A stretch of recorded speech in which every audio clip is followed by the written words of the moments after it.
What is going on, my friends? Welcome back to Coast to Coast Sports. We are glad to have you here. As always with me, I am your main host here, Harrison Van Tilburg. With me to the left is John Witt. And here to the right is Eric Wilford. And on the keyboard in the corner that we barely feed and throw any water to, Ryan Smith over there in the corner. So welcome, guys. How are we feeling today? I'm feeling excellent. Feeling excellent. Mm-hmm. I'm glad we live in a world where the Bengals are not Super Bowl. Yep. Bengals, 0 Super Bowl champions. Can we please give them at least a second or two before we just shit on them? The game was 2 days Okay, ago. I do feel bad for all those It's now diehard Tuesday. Bengals fans of the last 7 minutes who had to suffer that loss. Hey, you gotta feel bad for the real ones, though. I mean, you know what I mean? I think any team that catches fire and is really exciting and everybody loves to watch is gonna get immediate fans out of nowhere. Right? I mean, the Astros have come through to that, come to that situation the past couple of years. I mean, you have the Browns, or there's a lot more Browns fans coming out of the woodwork. Maybe not necessarily this past year, but just in general. And then, I mean, obviously, the amount of Bucks fans that came out of nowhere, I mean, come on. Same thing with Rams. Rams are the same way, too, right? So, I don't know if you can really, shit on the Bengals fans of 7 minutes. To me, the way I look at it from, like, an Astros fan, an Heat fan, or any of my fans is, oh, yeah, you're not a diehard fan. Quotations and shit. I get that as much as I am or as you guys are. But I do think at the end of the day, it is nice to have your fan base growing. If as long as they stick with it. If they're just like a flash in the pan, like, oh, I'm a Bengals fan, go Joe Burrow, Houday, Joe Shiesty. And then like 3 years from now where they're not very good or, they're okay, are they still fans? You know what I mean? Like, are they jumping the ship? I don't like those guys as much, but if I'll welcome any new fan to the fan base. I am not like that at all. Yeah, neither am I. I am like, if you're You have to be here through the blood and suffering. I went through 1-31 with the Browns. Yeah. You all can leave. You're suddenly a Browns fan, or you're suddenly a Bengals. Like, if I was a Bengals fan, and like I just was like wasting years of my life rooting for Andy Dalton, and then now we have TJ Hushmanzada. Now we have Joe Burrow, and everyone's like, oh, I always liked the Bengals. It's like, really? Where's your Bengals attire? Where's your Bengals shirt? Make sure you cut the new tags off. And all the Browns fans rooting for the Bengals can get out of here too. Oh yeah, I don't even know what that is. What, you're gonna root for Joe Burrow because he's from Ohio? Did you root for Big Ben when he was from Ohio? Yeah, Sean McVay's from Ohio. Sean McVay's from Ohio? Yeah, Akron, just a kid from Akron. He's a Miami Red Hawk. Hey, Yeah. go Hawks. Go Hawks. Go Hawks. The Harvard of the Midwest is what I've been told. The original public. The original public Ivy. The public Ivy, the one and only Miami Red Hawks University. Go Hawks. That's all I have to say. Well, I've got some bad news, guys. Bad news. NFL season is officially over. We go into hibernation for the next 6-7 months, whatever it is, until preseason games start rolling around, until camp starts rolling around, and it's officially over. Let's give it up to the 2022. Well done, NFL. You scripted a good one. You scripted a good one this year. Yeah, you had the highs, you had the lows, you had the Jags, you had Urban Meyer fingering a girl in a bar, basically. You had the Bengals become a nobody into somebody, the Chiefs, and we didn't have to put up with Jackson Mahomes. God damn it. The scriptwriters for the NFL, give them a fucking raise. Give them a raise. Give them a raise. Well done. Incredible Well done. stuff. I didn't like how the Colts story ended or the Browns story ended for my family friends and my friends. So if you could fix that maybe next year, be very much appreciated that one. We'll slip you a 20. We'll slip you, we'll pay you something. Not as much as probably Amazon's paying you, but that's neither here nor there. But officially wraps up with Super Bowl 56. Rams beating the Bengals 23-20. And I will say though, I did get one of my wishes. I wanted a good game and I got a good game. Yeah, it was a good game. I didn't think it was going to be that close. Just for the people that weren't here last week, just to give us a little recap. John picked the Rams 41 to the Bengals 28, and the MVP being Matty Stafford. Harrison picked the Rams 35 to 27, MVP being Cooper Kupp. No big deal. Wow. And Will picking the Rams 38 and the Bengals 16, MVP being Aaron Donald, which arguably should have been him. He was definitely, in my opinion, one of the most impactful, if not the most impactful players on the field. But at the end of the day, our scores were a little high. Will was the only one that hit the right under, damn near, with the Bengals with 16. But 35, 38, and 41, way high for all the Rams scores. And even 28, 27 were high for the Bengals scores. But I did think it was going to be more of an offensive game than what I was giving credit to, and here we are. But at the end of the day, we did go 3 for 3 on our picks. Very nice. Let's go, baby. Well done. And Ryan in the corner over there, he also picked the Rams. So, but I mean, no big deal. We basically know what we're talking about. So, if you want to comfort us from betting, we know, and we'll get to the games of the week. Don't worry about that. We'll make you some money. Not saying that you bet in Ohio, because we know that's not legal. Very illegal. Very illegal. Don't bet in Ohio. Super illegal. But if you live in the surrounding states, Very illegal there. very legal there, and other states, especially Vegas. Feel free to hit us up. We'll give you a bet. We might slide you a tip or two. Yeah. Just kick something back our way. You know what I'm saying? So at the end of the day, we went 3 for 3. Well, all of us won those picks. But what do you think the biggest takeaways of the game were, John? I mean, Rams obviously were the heavy favorites. I think they were a 4.5 favorite going into the game. Didn't cover that, so the game was obviously much closer than what bettors were thinking it was going to be. What's your biggest takeaway of the game? Bengals need to address the O-line. Tied the record for 7 sacks in a Super Bowl.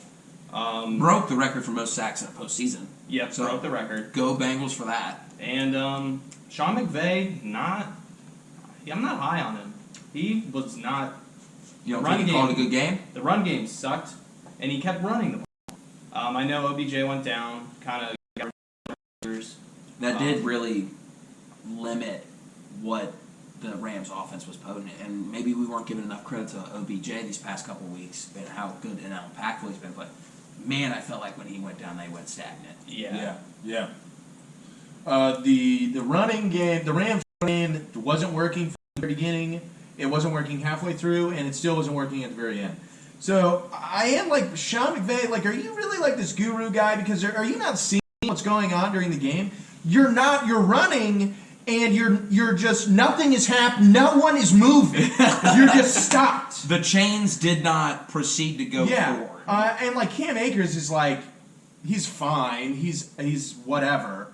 He's not a bum, but he's not like a beast or anything. But it's like you're not doing anything. Right. Yeah, I mean, John already hit it on the head. The Bengals have a long way to go on that offensive line.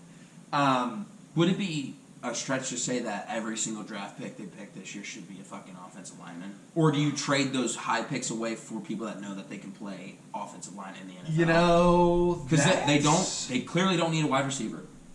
Clearly don't need a quarterback. Their defense played out of its mind this entire postseason. They got wicked hot. But they also, they cashed in on every single lottery ticket that they were given. Yeah. Pat Mahomes, terrible second half. Ryan Tannehill, 3 interceptions. Derek Carr, interception on the last play of the game. And the guys were in the right position, and they caught the balls when they needed to get those interceptions. Half the credit goes to you got to make the play when it's available. You make the play when you can, and you did. And they did. So, we can't really hate on the Bengals for doing that. And Derrick Henry wasn't 100% either. For sure. And to me personally, I can't use that as an excuse. If you're going to suit up and you're going to go out there and play, you need to be the Derrick Henry of old. But even when they had success with Derrick Henry, they went away from it. So I don't blame the Bengals for that. I blame the Titans for not shoving it down their throat. You're right. Each and every time. And by the way, Sam Hubbard, a baller, or what? He made his presence felt on Sunday and this entire postseason. So I think the Bengals should take all the draft picks that they have this year, either draft offensive line or trade them away, because they don't need any more weapons on offense. Joe Mixon is a serviceable running back, and he's above average, if not in that B-plus range running back, where I think we were underselling him a bit. T. Higgins obviously is a weapon. Jamar Chase, we know what he can do. And Joe Shiesty, Joe, we know what they can come with as well. I don't know about the tight end situation as much. I wouldn't say that neither team, the Bengals don't have like a home run hitter. I think they have a serviceable one, but I think they need to get those offensive line figured out like ASAP. That's my biggest takeaway, at least. And another big takeaway that I had too was from the Rams side of things. Is I think when I said last week, I think you two kind of said, "Hey, we're just going to show up. We're going to put our cleats on. We're going to put our pads on. We're just going to roll the ball and we're going to play." And that experience doesn't matter. I think experience showed last night. I think experience showed why Matt Stafford is Matt Stafford. I think experience showed that, hey, we've been here, we've done this before, we know what it's like to play in these big games. Aaron Donald proved that. Von Miller proved that.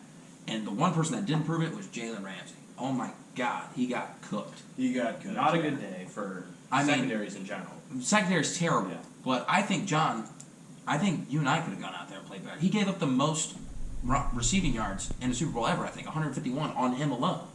Is Jalen Ramsey overhyped? Like, are we overvaluing Jalen Ramsey? He's supposed to be the best corner in the league, if not one of them.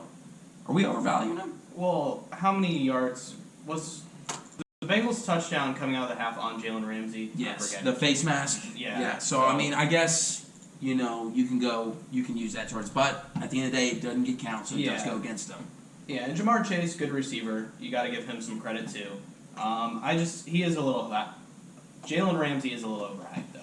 I think he needs to look himself in the mirror, and he needs to, needs to get it together. I mean, every time I hear about him, it's not about him being locked down. Yeah. It's about him getting cooked, getting burnt, or it's about him talking crap and in the hype up of a game. Like that's the only time I hear about him. I never hear about him being a beast, locking everybody down. Yeah, I mean, I can agree. And Jalen Ramsey, if you're listening, which of course he is. We know you all. We know you are. So come on the pod. We'll fly out to Cali. You come. You're in the off season now. I know you're celebrating, so we'll give you a week, 2. Yeah. Come on the pod. State your case of what happened or what's been happening. What do you think's happening? We'll let you defend yourself. So feel free to come on the pod. We'll have you on, and we'll even put you up.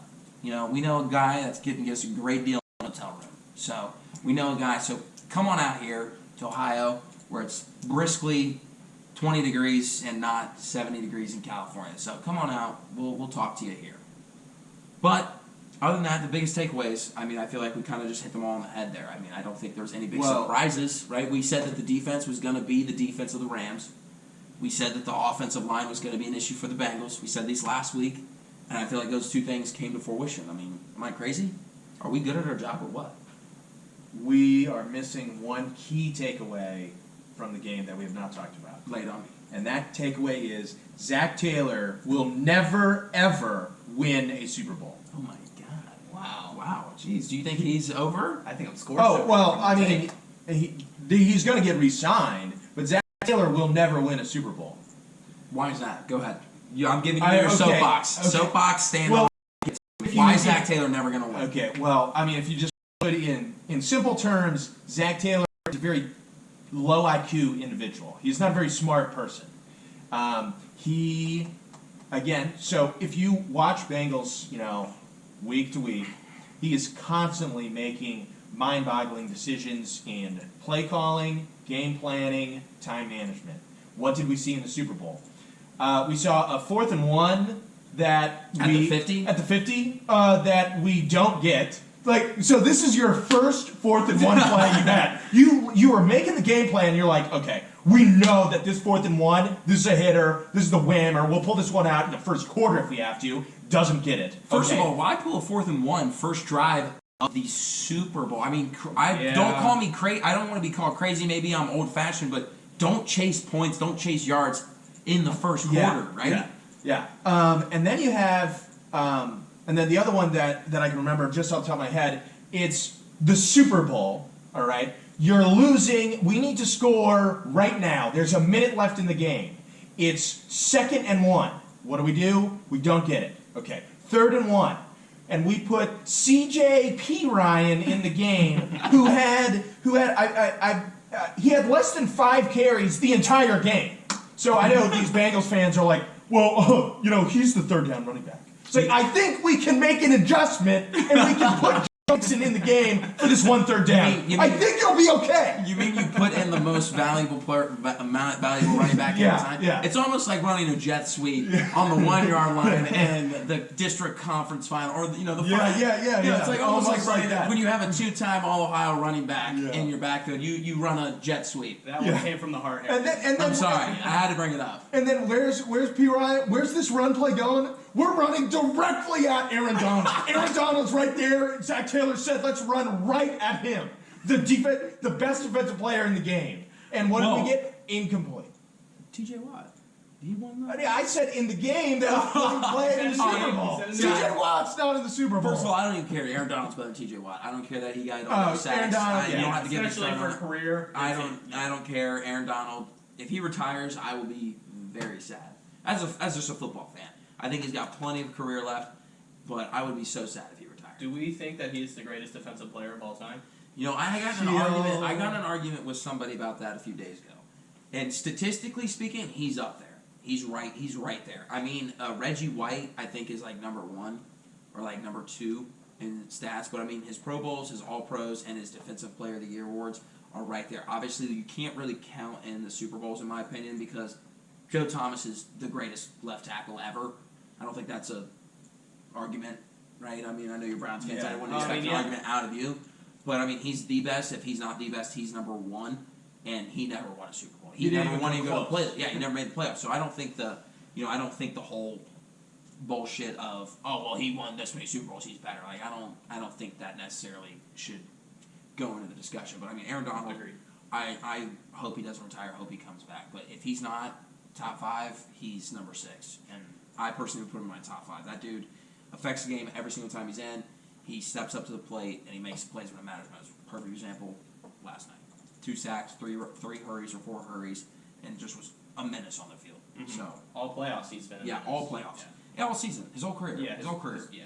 And he was a 3-star recruit and went to Pitt and made Pitt. I mean, he was a dog there, and then became something in the NFL. So I mean, you can't hate the guy. I love Aaron Donald for that reason. But moving on from your soapbox, which I appreciated, by the way, I do think that it did have value, because I think that at the end of the day, that is something that we have to look at going forward. Because like John said, I mean, did Sean McVay really look that impressive? He's supposed to be this offensive guru, supposed to be this type of guy that, you know, can...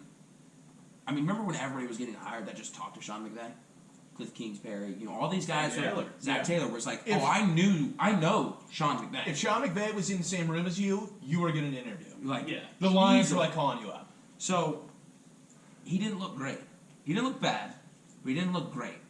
And I don't know if he was limiting, like once OBJ got hurt, if he's like, okay, let's shrink the playbook as much as possible and just focus on what we can. Because Cooper Kupp was kind of getting all the best looks from the defense, Eli Apple, and all those guys that were kind of now surrounding him. And even then, though, the other receivers just didn't step up. There was that first interception or second interception right out of the gate in the second half, the receiver has to catch that ball. He can't just tip it and then the Bengals guy goes, oh, thank you very much, and then moves on. Like, that's not on Stafford. That is 100% on the receiving core. They just didn't look very impressive. That's all I'm saying. But the one thing I really want to hit on is, do we think this, screw these draft picks, screw all these young guns that are coming out, let's win now. Let's buy in, push all our chips in. Do we think that's going to be the new style going forward? Because the Bucks won last year, and they did the same thing. They obviously had a great run this year and a great season. The Rams did it this year, had a great season, great run, Super Bowl champs. Are we going to see this more going forward to these maybe even bigger market teams, or these small market teams where it's like, hey, we've got Joe Burrow, we've got Jamar Chase, or you say, as the Browns, we've got so much talent here, like, let's go in on it. I mean, do we think that's going to be the new look here? I think 2 is a coincidence, 3 is a trend. Okay. The Bengals easily could have won the Super Bowl. They are set up for the future, unlike the Rams. The Rams are going to be crap here in a couple years.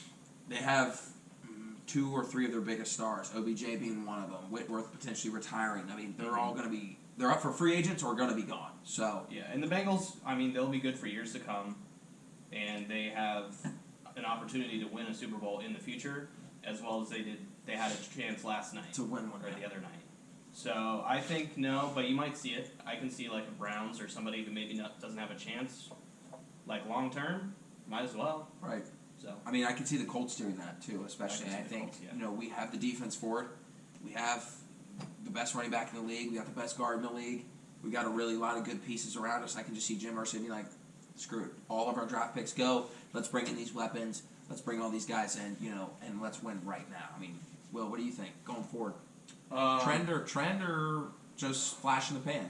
I think this will be something that each team sort of looks at and does for themselves. So But the Jags clearly are not going to. The Jags are not going to start. They're not going to that. start doing this. You know, you need to have some sort of baseline talent to where, like, the Jets are not going to be doing this. I could see the Bengals doing it. I could see the Browns doing it. The Bengals, John, I think a lot of us are prisoners of the moment right now with the Bengals. the Bengals, the Ravens are the best team in the AFC North. The Browns, Baker's terrible, but the Browns have as much talent as the Bengals do. If not more talent. If not more. I mean, the Ravens have a lot of talent. The Ravens have a lot of talent. The Ravens also have, in my opinion, the best coach in the AFC North. And also the Steelers. The Steelers will never die. I mean, we'll see what happens, but they just don't die. So this idea, like the Bengals, Mike Tomlin's never had a losing season. Yeah, this idea that the Bengals are the Bengals are set up to be a good team. Yeah, for sure. They will be pretty good. I don't think they're the favorites to win the AFC North next year. They're certainly not the favorites to win the AFC. So that's why it's like, okay, the Bengals, we ride it out. Next year, Joe Burrow's final year on contract, they probably want to sell off all their draft picks and try and get some beast to come in. So I think it's every year you kind of look at where are we as a team. Okay. Because I think personally, a lot of teams are doing this sell in right now because Patrick Mahomes and Travis Kelce and Tyreek Hill are in Kansas City for the long haul. They've already signed all their contracts. Josh Allen and the Bills are only getting better, and they should have beaten the Chiefs probably this past year. I mean, you just look at some of these teams, especially in the AFC, and the AFC might be bad just because the NFC I feel like is the weaker division, weaker conference this past couple years.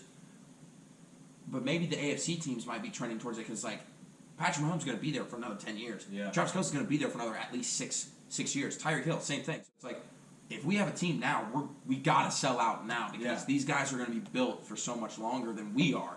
And I could see that trend happening. Maybe more toward the AFC. I think it's obviously, like you said, team to team because Jets, Jags, Lions, they're not going to waste their time doing that.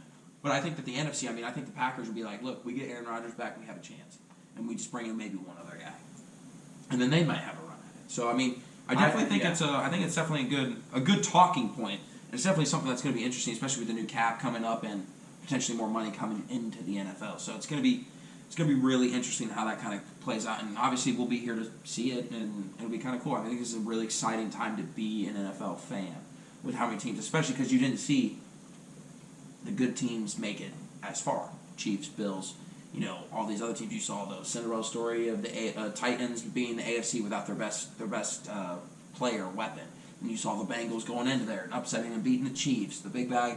Oh my God, Patrick Mahomes! You got the greatest quarterback ever.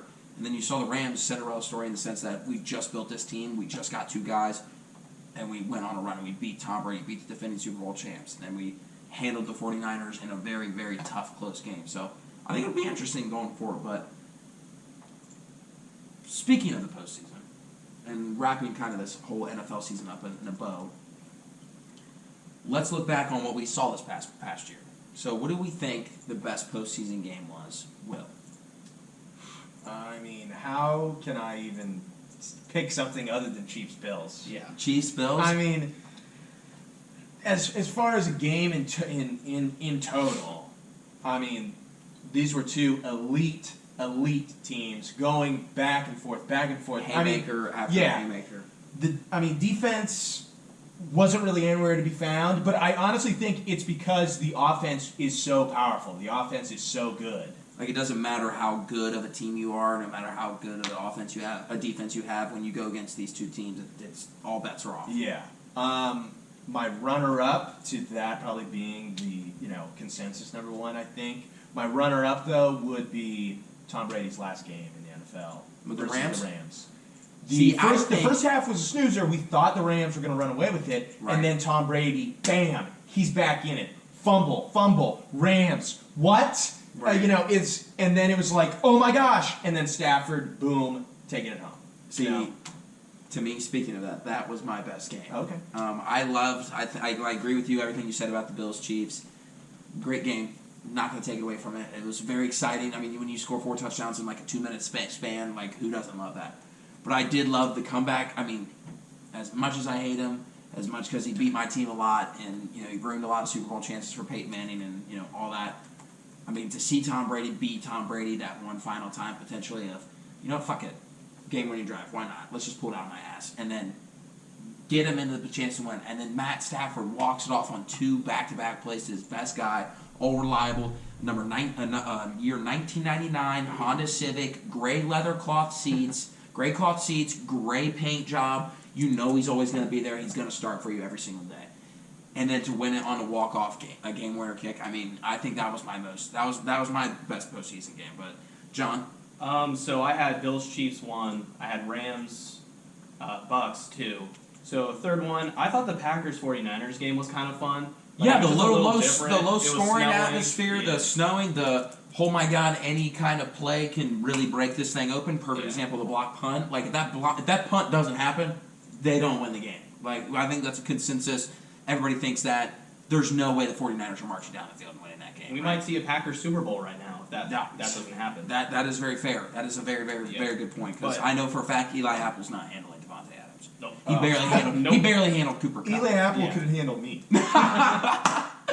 So I think that was a great point. So I think those are the ones. But biggest letdown of the postseason. Who we got? John. I got the New England Patriots. Really? Yeah, Wow. I thought so. Snuck around on that one. So, like, in the middle of the season, there was a time where they were the number 1 team in the AFC. And Oh, people easily. were like, oh, Bill Belichick's back. Back. Bill Belichick's back. And then they play the Bills in the playoffs. It was, probably the biggest blowout of the entire postseason. Not probably. I think it was 100%. Yeah, so better than yeah, Eagles yeah. and the Buccaneers. That was pretty Eagles bad, Bucks too. was awful. Eagles Bucks was awful, I will say, but But that was emasculating what the I Bills think did to the that Patriots. but I think the Patriots are better than the Eagles though. Yeah, Right? like the Eagles, we kind of like the Bucks were like, oh, they're gonna beat the shit out of the Eagles. Honestly, yeah. Who thought the Eagles had even a inkling of a chance. It's the same chance? with the Even a chance. Steelers too. Like those That's two teams. that's no why one they should expected not them. have. They should not have added a second Second playoff. playoff. Yeah. Yeah. They only want that for money. Money. I mean, like purposes. last year, I think actually the games were decent, but it's too much of a dice roll to like the Steelers and Eagles. Are you kidding me? Like, Yeah, do we the really Colts, need this? Colts much better team than both of them. I mean, obviously one's in the AFC and the NFC. Yeah. But I'm saying Colts much better team. The Chargers much better team. Like those are the two Yeah. teams that were on the bubble of going in over the Steelers. So It's kind of like a flip of a coin. Like, are we going to get a young team that couldn't get it done, or the Steelers who just Are just dying. stumble into a playoff game? Should have tied. should have. Yeah. Raiders should have Raiders tied. ruined it for everyone. Thank you, Raiders. Thank you, Derek Carr. Raiders. Thank you, Derek Carr and John. Somehow this is Not John Gruden's Not John Gruden. Somehow I it blame is John still Gruden fault. though. Yes. Not John Gruden, but yeah. Because he would have won more games. Yeah. Damn it. No. But I think the biggest letdown for me this postseason was the Packers. I think that this was supposed to be Aaron Rodgers and potentially Devontae Adams' last ride together. They won the NFC again. I don't necessarily know if you blame that on Aaron. I don't know if you blame that on Matt LaFleur. I don't know if you blame that on just the fact that it's cold and it's hard to be an offensive team in the cold. I don't think anybody's arguing that. Tom Brady did it for years in Foxborough and was very successful. But I think we can all agree Tom Brady's once in a generation, once in a lifetime caliber player and just intelligent. But you saw how Patrick Mahomes crumbled when it started getting cold out again. So in the second half of the Chiefs game against the Bengals and even against the Bills too. So I mean I think it's kind of hard to say that, but I think I was really expecting him to be better than a first round exit damn near. I mean I get it's the bye, but the first time they played somebody they lost, and I don't even blame it on them. The special teams lost that block punt and a missed field goal. Come on, that's terrible. Will, biggest letdown. I got two in my head. Okay. I'm leaning Packers disappointment. But isn't that kind of what we expect from Aaron Rodgers at this point? I mean, I don't think so. And I'll defend Aaron Rodgers here. I don't think that any of their past couple playoff losses are Aaron Rodgers' fault. 2 years ago, you lose to the 49ers, I believe, and you give up 250 rushing yards in one game off of one guy, and you go and draft a quarterback in the first round you traded up for. That's not Aaron Rodgers' fault. Aaron Rodgers has put you in the game to win the game. He can't go block on special teams. How do you give up a block punt? And by the way, they're the worst special teams in the NFL. They were 31st or 32nd. Like it wasn't even close. okay, well shouldn't this be what we expect from the Packers? That might be a fair front office and all. Aaron Rodgers, from what I'm looking at here, he's lost 10 playoff games, 3 in overtime, 4 in the conference championship game, and 5 were on the final play of the game. Isn't this kind of choke job what we come to expect from the Green Bay Packers? And that's what I don't understand why people shit on Aaron Rodgers, because I get he may not be like lighting the stat sheet up, but Joe Burrow didn't light the stat sheet up against the Titans, but the thing is, nobody gives a shit. They won the game. Tom Brady's had many years where he hasn't been the best player on the field. Their defense won the game. but he won the Super Bowl and he won the game. Like, that's all that anybody ever remembers. That anybody cares about. They don't go, oh, well, Aaron Rodgers threw for 456 yards and 4 touchdowns. Well, they lost the game. Who cares? I mean, it doesn't matter. Bills, Josh Allen, great game. Couldn't even tell you how many touchdowns he had. Couldn't even tell you how many passes he had. No. Like, But I want to say the bigger disappointment than being disappointed and let down by the Green Bay organization for the 10th year in a row is the Tennessee Titans just being awful, just being bad. Like, first of all, you're the number 1 seed, you're playing the Bengals, and you do nothing. Yeah. You do nothing. Like, throw 3 interceptions. Derrick Henry might as well have not even played. And like, that was just the biggest disappointment, just because, I mean, the game was kind of exciting because both teams were so not good. Yeah, I mean, the thing that I will say about the Titans is you went to Foxborough with Tom Brady and you beat them. You upset them in the playoffs like 2 or 3 years ago. Like, then you just fizzled out again. Yeah. It's just like, I don't know. I think the Titans are in that awkward spot. And for Mike Vrabel, which I have a lot of respect for, I think he's a great coach, just come out and be like, you know what, we're keeping Ryan Tannehill. We don't want Aaron Rodgers. We want Ryan Tannehill. We're comfortable with him. It just kind of makes me question it because I don't think the Titans are like a powerhouse offense. But if you add Aaron Rodgers, I mean, A.J. Brown, very good. Julio Jones, if he's healthy, very good. Derrick Henry, obviously we know what Derrick Henry can do. That team could be a very, very good quarterback away from being something special. And I can't believe Mike Vrabel just kind of died on that hill. I thought I was really surprised by it. Tennessee needs to figure out the QB position, and the answer is not Tannehill. Mm-hmm. No, I think I respect that, though. Yeah. But moving from the biggest letdown, biggest surprise of the season, John, who do you got? Can be a team, can be a player, or anything. You know, shoot your shot, whatever you want. I'm going to go with the 49ers. Just because they made a pretty deep run. I was expecting the Packers to win the Super Bowl this year, if I'm being honest. I had them up there. I had them losing to the Rams, but I had them up there. And they easily could have beat the Rams. Yeah. They could have been playing the Super Bowl against the Bengals. And they probably honestly would have won that game. And the crazy part is, Jimmy Garoppolo did virtually nothing. Literally zero. Literally zero, and they got to the NFC Championship game. So I think he has more interceptions than touchdowns in playoff games when it matters. Yeah. But he finds a way to win. Yeah. So I mean, just looking back on it, that's probably my biggest surprise. Biggest surprise? Will? Biggest surprise to me is the Bengals making it to the Super Bowl. Being in the Super Bowl? Being in the Super Bowl. I mean, yeah, honestly, like winning any of their playoff games. Yeah, I think it's yeah, I mean, that's the biggest surprise to me. I mean, I think personally to me, the biggest surprise for me was is more of a player. I'm going to go more player than I am going to go team or anything else. I'm going to go Matt Stafford. My biggest surprise for him, I knew that he was a good quarterback. I've always said he is. I said every time you watch the Lions play and they lose and they're terrible and they're a bad franchise, you never sit there and go, Matthew Stafford's the problem. You know, they never redrafted a quarterback even when they won basically no games or only won a couple games here. They didn't draft a quarterback. They drafted other pieces. They drafted this and that. Matthew Stafford was not the issue. But I felt like Matthew Stafford, with all the weight on his shoulders and all the, you know, hey, you actually have a good team now. You have weapons. You have a good defense.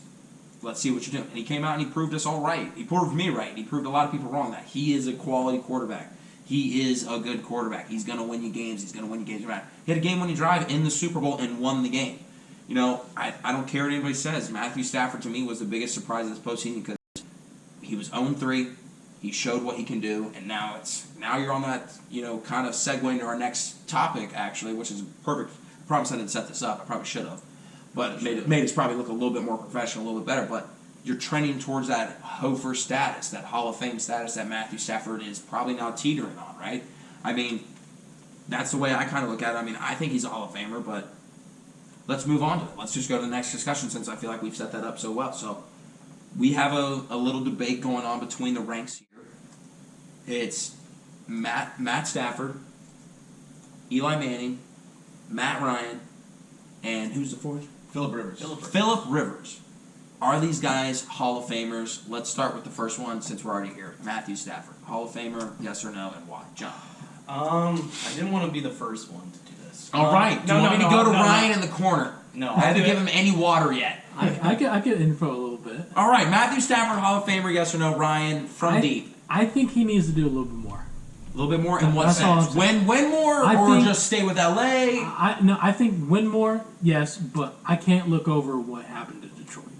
But is it his fault though? That's my issue. Okay, well, if you're saying that, then if we're looking at Hall of Famer type players, Tom Brady, he's had some really bad teams. Like, Don't the disagree with Patriots. that. Don't necessarily disagree with that. Okay. But when he had the good teams, But he when won. there are Hall of Fame caliber players, there's a kind of aura where they're like, all right, I can take over and win games practically by me. I know football's a different sport than some of the other sports For the sure. Hall of Famers are on.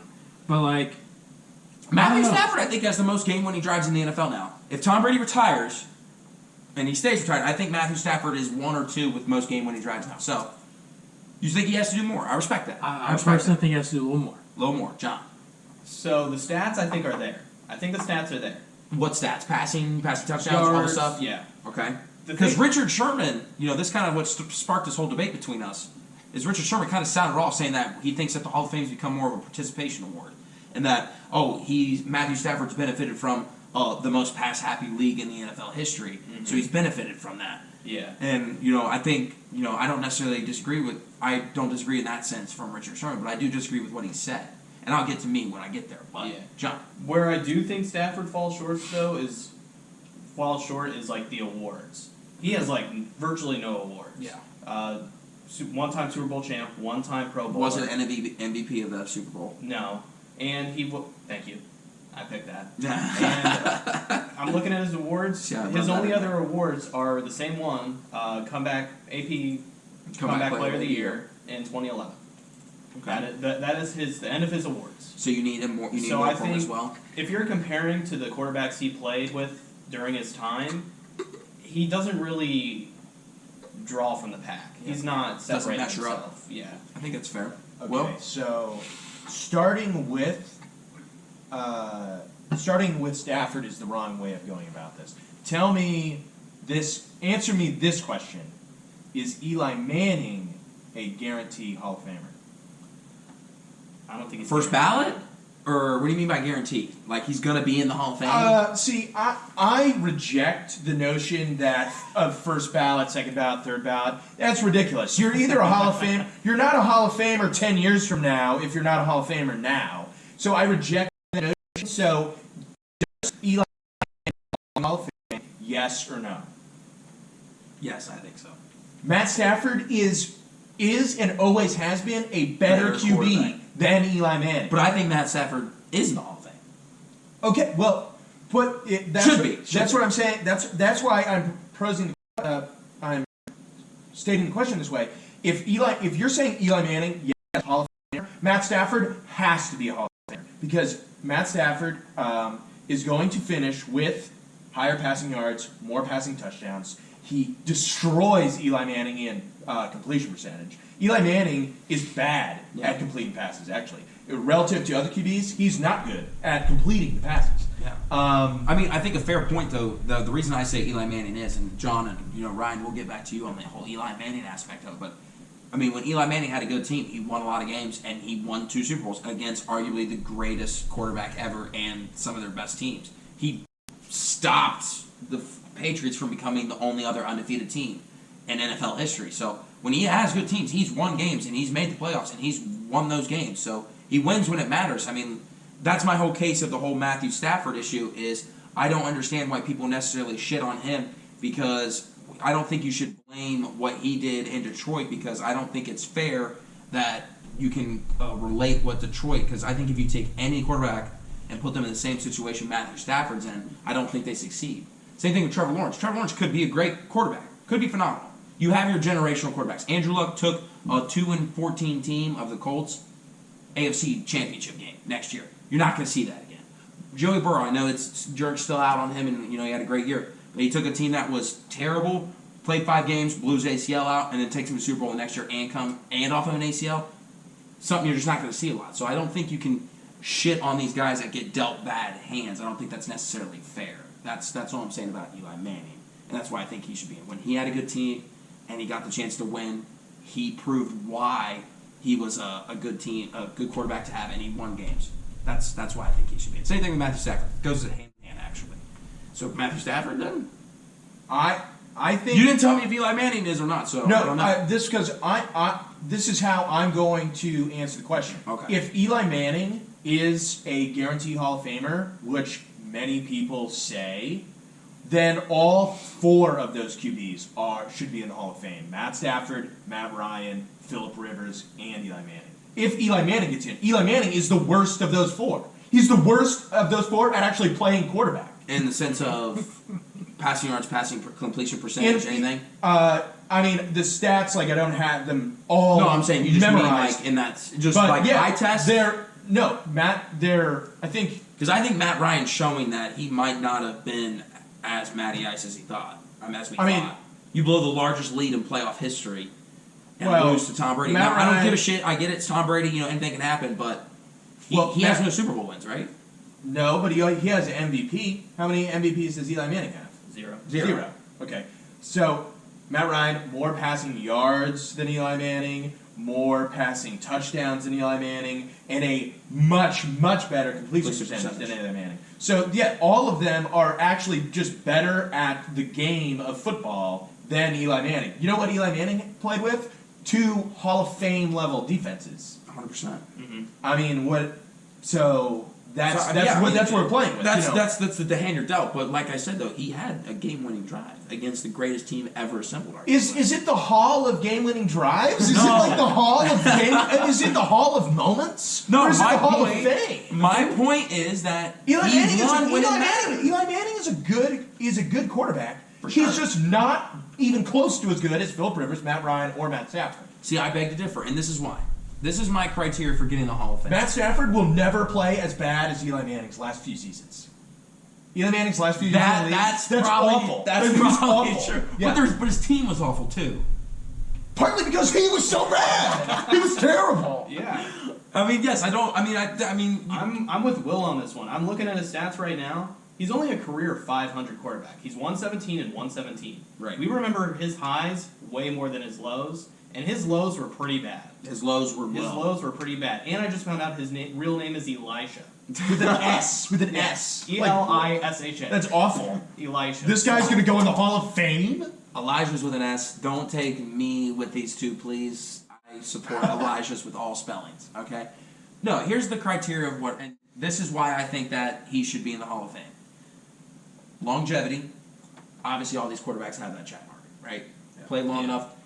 Were they one of the best quarterbacks in the league when they were playing at their height? Okay. Matt Ryan clearly was it for a season.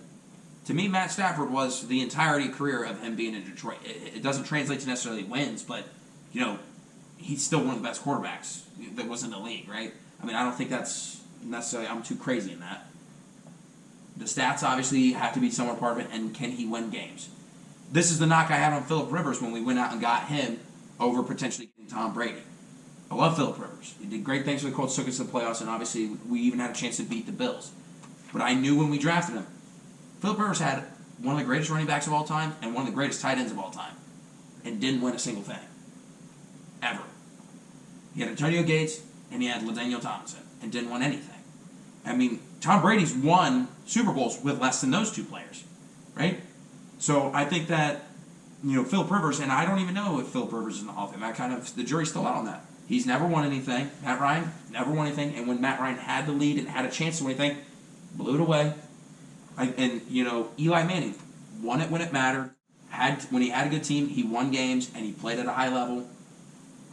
Matthew Stafford, when he had good teams, and he had good talent around him, he won, and he won at a high level. You just saw it this year.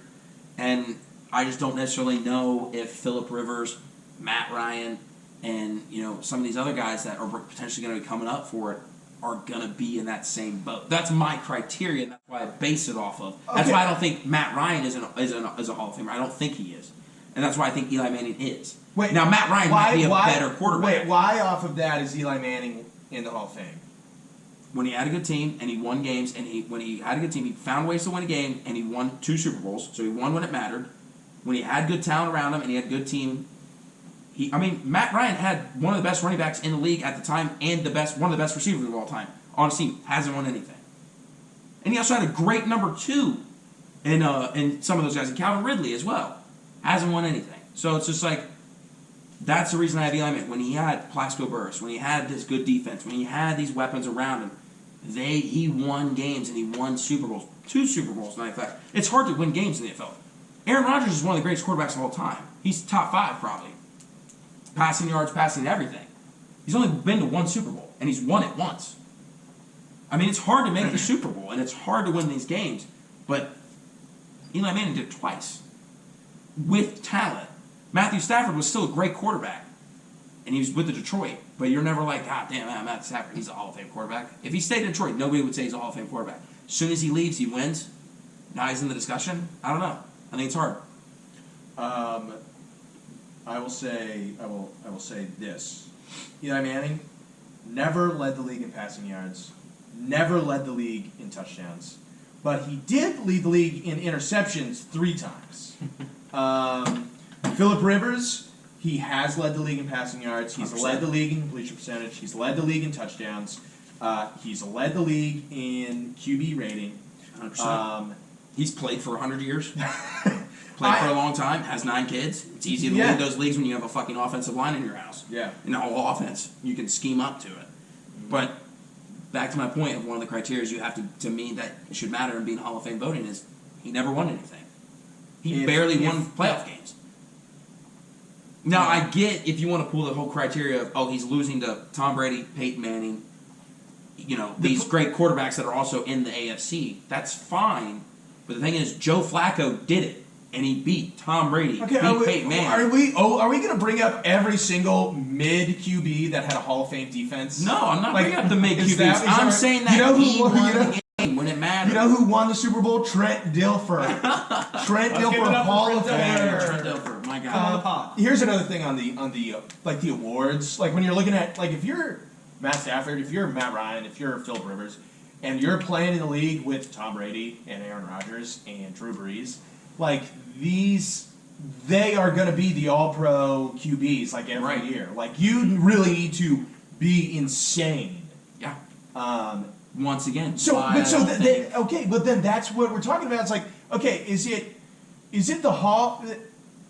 And here's a good question to ask yourself: is it the Hall of Fame for the true, crazy, these are absolutely generational, no one's ever like him, or is it the Hall of you were really good and we like you? I'm basing the Hall of Fame off of what people are getting in. I'm not saying it's necessarily good or right. Then that means all 4 of those QBs should be in the Hall of Fame.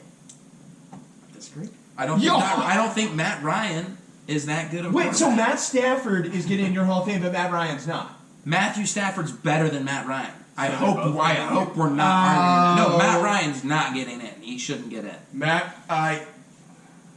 Stafford still has more to do. If Matt Stafford retired right now, Matt Ryan would deserve it more than Matt Stafford.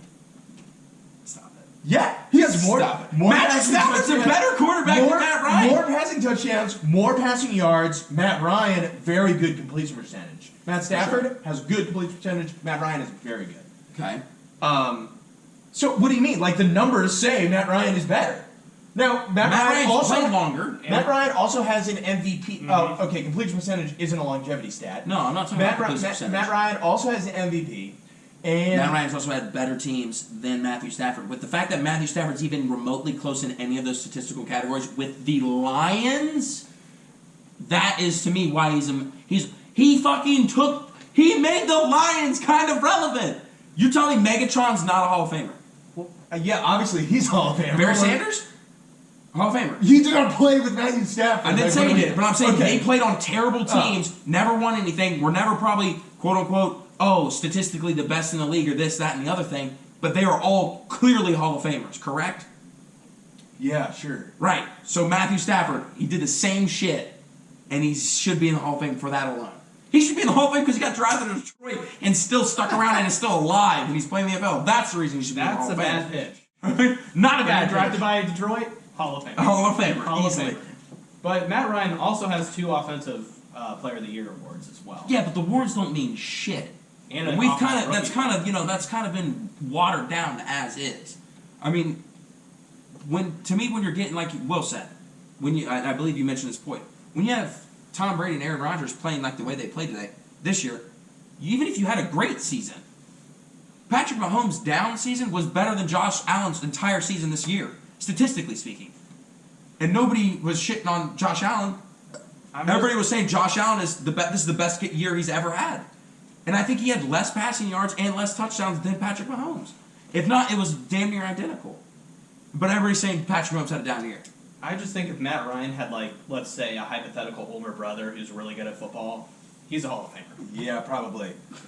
Steve Ryan. There's another thing about the awards and whatever.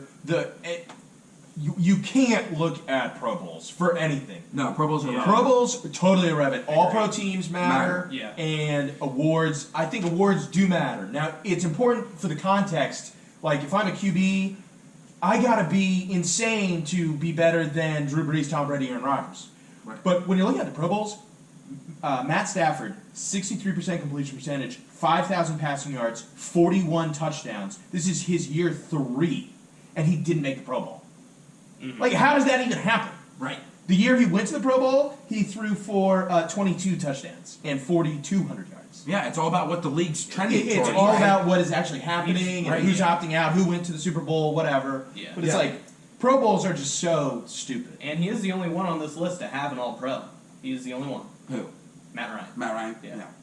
I mean, like I said, Matt Ryan had a career year, and he looked phenomenal, and he was great, but just because you have one good year doesn't mean that you know, it's back to the Eli Manning thing, right? And I get that, we remember his highs, but we kind of forget his lows. I think Matt Ryan might be the same thing. We're hanging, right now your biggest argument is that he has an MVP and he had one great year. And when he had the one great year and he had the great team, he went to Super Bowl and then blew the largest lead ever and then lost in overtime. Yeah. Well, part So of that it's is like- the overtime rules, too, because he still didn't get a possession. I don't give a shit about the overtime rules. The fact that you blew that lead, it's the same thing with the Colts. I don't give a fuck that we lost to the Baltimore Ravens in overtime. We blew a 20-point lead with 5 minutes left in the third quarter. How do you do that? You don't do that. Matt You Ryan's can't. not calling the plays. I mean, that's Kyle Shanahan, and everyone's agreed that that's Kyle Shanahan's blown loss. He 100%. calls the plays, and the offense didn't make any sense. They were like passing the ball, and they're up by 13 points. That is. I mean, I get it. Obviously, it goes both ways, but we're not doing the same thing for Eli Manning. Eli Manning has had terrible coaches. Listen, Joe Judge, not a good coach. Okay, well, I'm just going to say, I'm not on the Matt Ryan pounding the table. I'm pounding the table for Philip Rivers. You are saying Philip Rivers. I'm saying 100% Philip Hall Rivers, of and Famer. he's probably the hurt by the most. Philip Rivers had terrible defenses for most of the time. When he did have a okay defense, they were really good. But the San Diego Chargers defense was never good. for sure. Mm-hmm. No, I mean they were good when they had Antonio Gates. who was the guy that killed himself? Sanu or Sano? Junior Seau? Seau, Did he yeah, play on Seau. those teams? Yeah, he was there. I think when Philip was young. I think they were together for a couple of years. He wasn't like there his whole career, like Ray Lewis was with Joe Flacco, damn near. Yeah. Or Shannon Sharp and Ed Reed and all these guys. Well, Shannon Sharp's offensive anyway, but still, you know what I'm saying. I think Philip Rivers is a Hall of Famer based off of my criteria. When you look at some of his seasons, Philip Rivers was one of the best quarterbacks in the league. Check. Longevity, clearly check. Stats, check. The only thing that he doesn't really have is the win games when it mattered most, and I think that to me is arguably the biggest thing, because people are going to sit here and say the same shit about if Aaron Rodgers was mid-tier statistically speaking, people would be like, he's not a Hall of Famer because he's not winning games when it matters most. Even though it's not necessarily his fault, he's not winning games when it matters most. And that's back to my point of why Eli Manning, I think, probably is in the Hall of Fame for that reason. He won the games when it mattered most, and he made it happen. And he had game-winning drives against great teams. So, I mean, that to me measures how good of a quarterback you are. Because at the end of the day, game-winning drives don't necessarily go to good coaching. It's 2-minute drill, we're fucking going. We're fucking going. So, I don't know. I think it's definitely interesting. And as the years roll by and this, these Hall of Fame people come out, I think personally all 4 will get in. I think all 4. I think if the one person that wouldn't get in, I think would be Matt Ryan, just because of his kind of roller coaster of a ride that he's had in Atlanta, and that the Falcons have been trying to move off of him for like 3 years. Just nobody wants to take that contract. So yeah. I think he's kind of Eli Manning-esque in the sense that he's flaming out hard. Yeah. So And I think he won't have the 2 Super Bowls to fall back on. correct. So I think that'll be interesting. Mhm. But Yeah, I think they all get in, just how they vote. Mhm. But whether I think they should get in or not is different. yeah, and That's how it's going to be for the next 150 years with all MLB, with all Hall of Fames anyway. So, I mean, I think that the NFL Hall of Fame is probably the easiest Hall of Fame to get into, maybe. The NFL? I'm not sure about NBA. How does NBA, you do it? can't really count that NBA because is a it's basketball. Oh, yeah, you're it's right, the basketball. you're It's not right. the NBA one. So it's like you can make it in as a college player. Like Yeah, Tom Izzo's in the Hall of okay. Fame right now, and he's still coaching. Gotcha. You know, Yeah. and same thing with Krzyzewski and all those other guys. So it's kind of hard. The NFL, I think, is the. If you're. I mean, yeah. It's I really think between MLB and the NFL. I think the NFL is easier. It all depends on how you are with the media. Because the media will just like keep you out. Chris Carter had to wait like 6 years to get in the Hall of Fame, and that doesn't even make sense. Yeah. Very mid. Makes no sense. Yeah.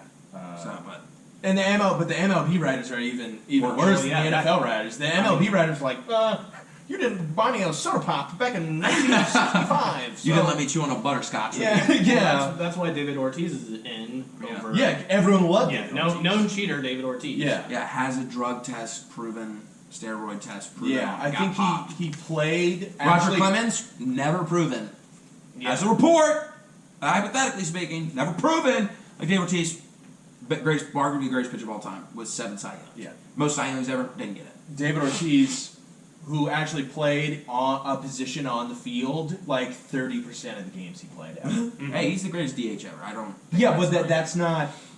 That's why MLB just ruined baseball and made universal DH. Not baseball. And Cap. They made baseball better. no, they Wrong, did not. wrong. That is. If I used to be on the pro DH because I thought I don't want to see the pitcher bat. That's stupid. No, I don't. But now it's like the DH doesn't even play the game. He's just going in to hit once every hour. No, He first of plays all- the game once for 5 minutes, once an hour. Oh, hold on. First of all, let's cut this real quick. We haven't gotten to MLB yet, but we're going to later. But let's just nip this in the bud real quick. I don't give a shit if it's universal DH or universal pitcher hitting. I just want it to be fucking one or the other. I don't want to see, because to me, you saw it this year. It is an inherent advantage when you are an NL team and you get that NL. If you're the away team like the Braves were, or like when the Dodgers were the home team, when you have a pitcher that hasn't pitched, especially when it gets to these late games, and you have these guys that haven't pitched, don't have to hit for 90% of the year or 80% of the year because they're on the AL side. I just think it's an advantage. It's not an advantage when they go play in an AL park when they can just have a DH. It's like, oh, Jorge Soler, you're a right fielder, great. Now we can add Jock Peterson to the right. So Jock go play right, Jorge be DH. It's just not. It's an inherent advantage to me to the NL teams. It should be universal one way or the other. Go all pitchers hit or don't go all pitchers hit. I don't care either way. I prefer the non-D. I want the DH just because of the sense of it makes sense for more rotational wise and the sense of when you want to give players rest. You don't want Francisco Lindor playing today. Oh, let's throw him on, the DH so he can at least hit for us, but we can give him his body a rest. I like that side of things. Because the DH doesn't just go up there and hit. Like, Yordan Alvarez still plays the field.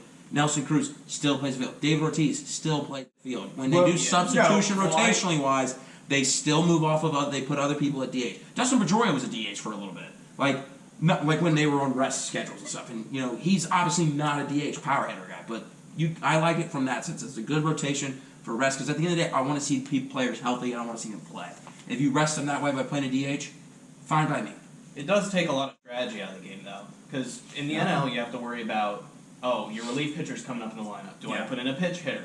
Do I replace this guy in the base? This guy's dealing right now. Do I put him back out there, or do I say, hey, you're close to your pitch count, let's just get you out and get a guy potentially on base? It takes away a lot of the strategy of the game, and it's sad to see it go. Well, I think a lot of strategy has gone away anyway due to the whole statistical side of things, just because Kevin Cash has made his money on just like stats say once we get around to the third time of our rotation, starter has to come out. That's how he's done it. He's been the best team in the AL East the past 2 years and went to the ALDS past 3 or 4 years. So, statistics are kind of taking that whole strategy out. Now, the strategy comes in as gut now. Oh, gut right, I think this should be better, X, Y, and Z. But we'll get back to that. Yeah, well, let's move on. Moving on to the NBA. One of my favorites. The trade deadline has come and gone. Oh, wait, first of all, thank you, NFL. Thank you. Yeah, thank you. Thank you for Football. We will see you in 7 months. Now, it is the best sport of all time and the greatest sport to watch, our next two, NBA and MLB. Way better than the NFL. And I will die on that hill. The NBA trade deadline has come and gone with little action in the market. Nothing big, nothing crazy, about one big-ish trade, kind of, which we'll see how big that actually is. Who won the trade deadline, guys? I feel like you both are going to say the same thing. So who won the trade deadline? John, knock me out. Go ahead.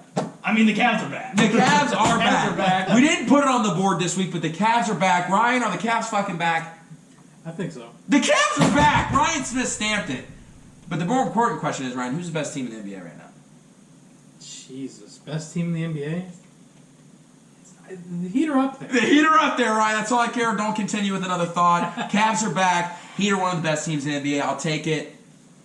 Cavs won the trade deadline. John, walk me through it. So getting Chris LeVert, it adds to the shooting of the team. Yeah, I mean, lose- he's big. He's long. Karis LeVert's big, long, Yeah. adds depth, for sure.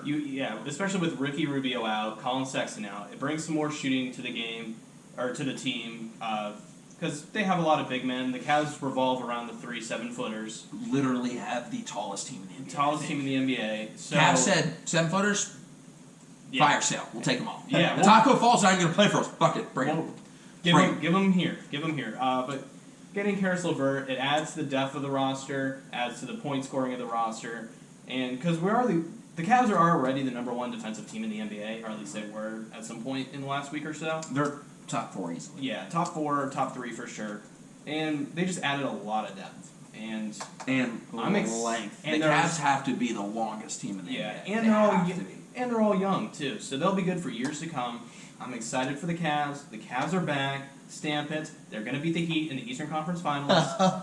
They got to make the Eastern Conference Finals first. The Cavs will be there. The Heat will need to. Oh, yeah. I'm sure. Hey, first of all, we're going to get the worst team in the East probably because we'll be the fucking 1 seed. You guys will be the 4 seed, have to play the Bucks. Round 1. The playing game there is weird. Yeah. Okay, whatever. Now, what about the Bulls? Healthy Bulls come playoff time. They're going to be dog shit. I don't care what anybody says. DeMar DeRozan's going to be a hooper, but like the Bulls have no depth. We're seeing that. When DeMar DeRozan doesn't play, they are a 500 team. Zach LaVine and Lonzo, when they play, without DeMar DeRozan, 500 team. I love the Bulls. They're a lot of fun to watch. So I'm saying healthy Bulls. Healthy Bulls haven't beaten the Cavs or the Heat this year. Or they've been close games. It's not like the Bulls are like, I don't get why everybody's riding this Bulls train. To me, the best team to still beat in the East, fucking team that won the East last year is the Bucks. There's only maybe 2 teams that have an answer for Giannis. And the Cavs and the Heat, I think, are both of them. Bam Adebayo can play Giannis very well. And our bench guys can play Giannis, at least girth-wise, very well. Cavs have Is this the Miami Heat show? No, is this the Miami Heat show? I thought we were talking winners. No, I'm Trade talking about the deadline. Cavs too. The Cavs have Jared Allen, and they have Lauri Markkanen, and they have other great rim protectors coming off the bench. And Evan Mobley can play just as quickly as Giannis. So I think that these 2 teams are the best to defend the Bucks against it. I'm not on the Bulls hype yet. I mean, they've played one. They're not healthy, and that's to me is a cause for concern. But trade deadline, who won? Who's a big winner? Okay, I got 3 I want to hit on. Name them. All for different reasons. One, the Nets. Nets, big winner. Getting Why? rid of James Harden, that was not working. He didn't want to be there. I'm not a cook, Eric, after this. Oh, yeah? I'm not a cook, Eric. After James Harden, the Nets need to get rid of James Harden. Now, if Ben Simmons can play, he can just be a ball handler. I mean, we don't need to worry about Ben Simmons shooting a 3 on the Nets because he would never do such a thing. He doesn't need to. Yeah. You got Seth Curry, Patty Mills, Kevin Durant, obviously. Shooters. So I think the Nets getting James Harden out of there, Ben Simmons on the team, that is a much better fit, and that's a W for the Nets. Second team, I got the Indiana Pacers. Indiana Pacers fleeced the Kings. They said, let me just send you one of our best players. I mean, I love it. I love Sabonis. I love Sabonis. I wanted the Cavs to make a play for him. But I was like, that might be too much. Yeah, it might be too much. We need at least a 6'4" guy. Yeah. But they said, give me a guy that's only played 1 season, career 50% 3-point shooter, and also can handle the ball and attack well. Yeah, sure, fuck it. Bring me him. And plus, I mean, getting the... And they got younger. Yeah, they got a couple draft picks, and they got Ricky Rubio's expiring contract that they could take off the books. That's a really good haul. It's a pretty good NBA draft. I think they really made moves to set them up for a quick turnaround and maybe get to the playoffs next season. Yeah. And then third team, I am going to sneak it in. The Cavs did take a W at the trade deadline. 100%. Trading Ricky Rubio. I love Ricky Rubio on the Cavs, but he wasn't going to play. He's going to come back. Yeah. There's a good chance he's going to re-sign. We hope he comes back. Yep. Apparently he wasn't a super fan of Cleveland, but apparently he was coming around. Well, I think a big thing is going to be with his kid, because he said once his kid gets into like high school or whatever, yeah. he said I'm retiring. I don't care who I'm with or whatever. So I think that'll be a big case too. But I think Ricky Rubio will probably return with the Cavs anyway. He may not have liked Cleveland, but he might. I think he loved the Cavs, like the team. So that's I gotta sneak in the Cavs because they made the team better. Those are the three top teams I think that actually made a difference for their future or for the season. Okay. I think the future aspect is a good interest take because I don't. So I think the biggest personal win of the trade deadline to me, I think the Pacers are definitely up there. Pacers, I think, fleeced the Kings. I mentioned that they got great young talent. Buddy Hield is not a scrub. I don't care what anybody says. He's a very serviceable player. Halliburton's obviously the shit. Like, that kid is young. That guy can play. Ryan's snickering in the corner because he has Buddy Hield on his fantasy team, who is dog shit. Dog shit. Absolute dog shit. For fans. This is why we don't feed. But he's with the Kings, so maybe we'll see. But I think they definitely fleeced him. They got a lot of young guys. They got, Ricky Rubio, like I said, they got the contract off the books. So I think they definitely set themselves up, especially with this draft coming up where you have two guys that are going to be studs from Kentucky and from Duke coming out of the draft that will probably be really good. And I always forget that like G League, but not G League where like the guys can just like skip college and go to it. I can't remember what the name of it's called. It's like some elite league or whatever. Yeah. I always forget who's in that because you just don't hear about it that much. I'm sure there's probably talented guys in there as well. But I think in personal, the biggest winner of them all, I'm going to fucking say the Sixers. The Sixers got the biggest W of all. And this is the reason why. You and me, because I'm not looking at these two. You and me right here. Sixers, the most valuable player on your team is a person that's going to play. It's going to show up and play. Ben Simmons is same. It's the same thing with Ben Simmons being on your team. Yes, he can pass the ball and he can go. But he's like, I'm not playing for the Sixers anymore. You have him on your team. You have a point guard. He's not playing, so that hurts you. Joel Embiid has not played a full season ever. He's never been this healthy, and he's damn near not playing nearly as good as he's ever played at this point. He's MVP favorite probably right now, and he's in the scoring title leader right now. The past 17 years, or 20 years, 21 years, a guard or a forward's won the scoring title. Joel Embiid's winning the scoring title right now. Last person to win it was Shaq. Right? The Sixers know we can't rely on Joel Embiid's health for years to come. We know he's had issues before. Tyrese Maxey is playing out of his mind. Matisse Thybulle playing out of his mind. Tobias Harris, serviceable. He's been really good. But no, hold on. I'll let you talk. Go on. Because you're missing the point of the W. I'm not getting point of the W. I'm literally getting up to it. You got to get to it. Stop telling me about the entire roster. So how's James Harden fitting on this team? So with that being said, you take one shooter away and you send him to Brooklyn. Obviously, in Seth Curry, very good shooter, very good player, just as is. Okay. Then you take a person that's going to be able to play for you consistently. I don't think this James Harden hamstring injury is as serious as maybe he's milking it out to be. He's sitting through the All-Star break, and he's not going to play in the All-Star game. And by the way, yes, Jared Allen, shout out Jared Allen, he made the All-Star team. Let's go, baby. For Ohio, we're here to stay. We're here to stay. So I think he's milking it a little bit, okay, on this whole injury. And the problem I have with it is the thing that I think that's going to be good is you're going to plug him in. James Harden, everybody's still shitting on him that he's, ball hog, whatever it is. His assists are career highs ever since he's been in Brooklyn.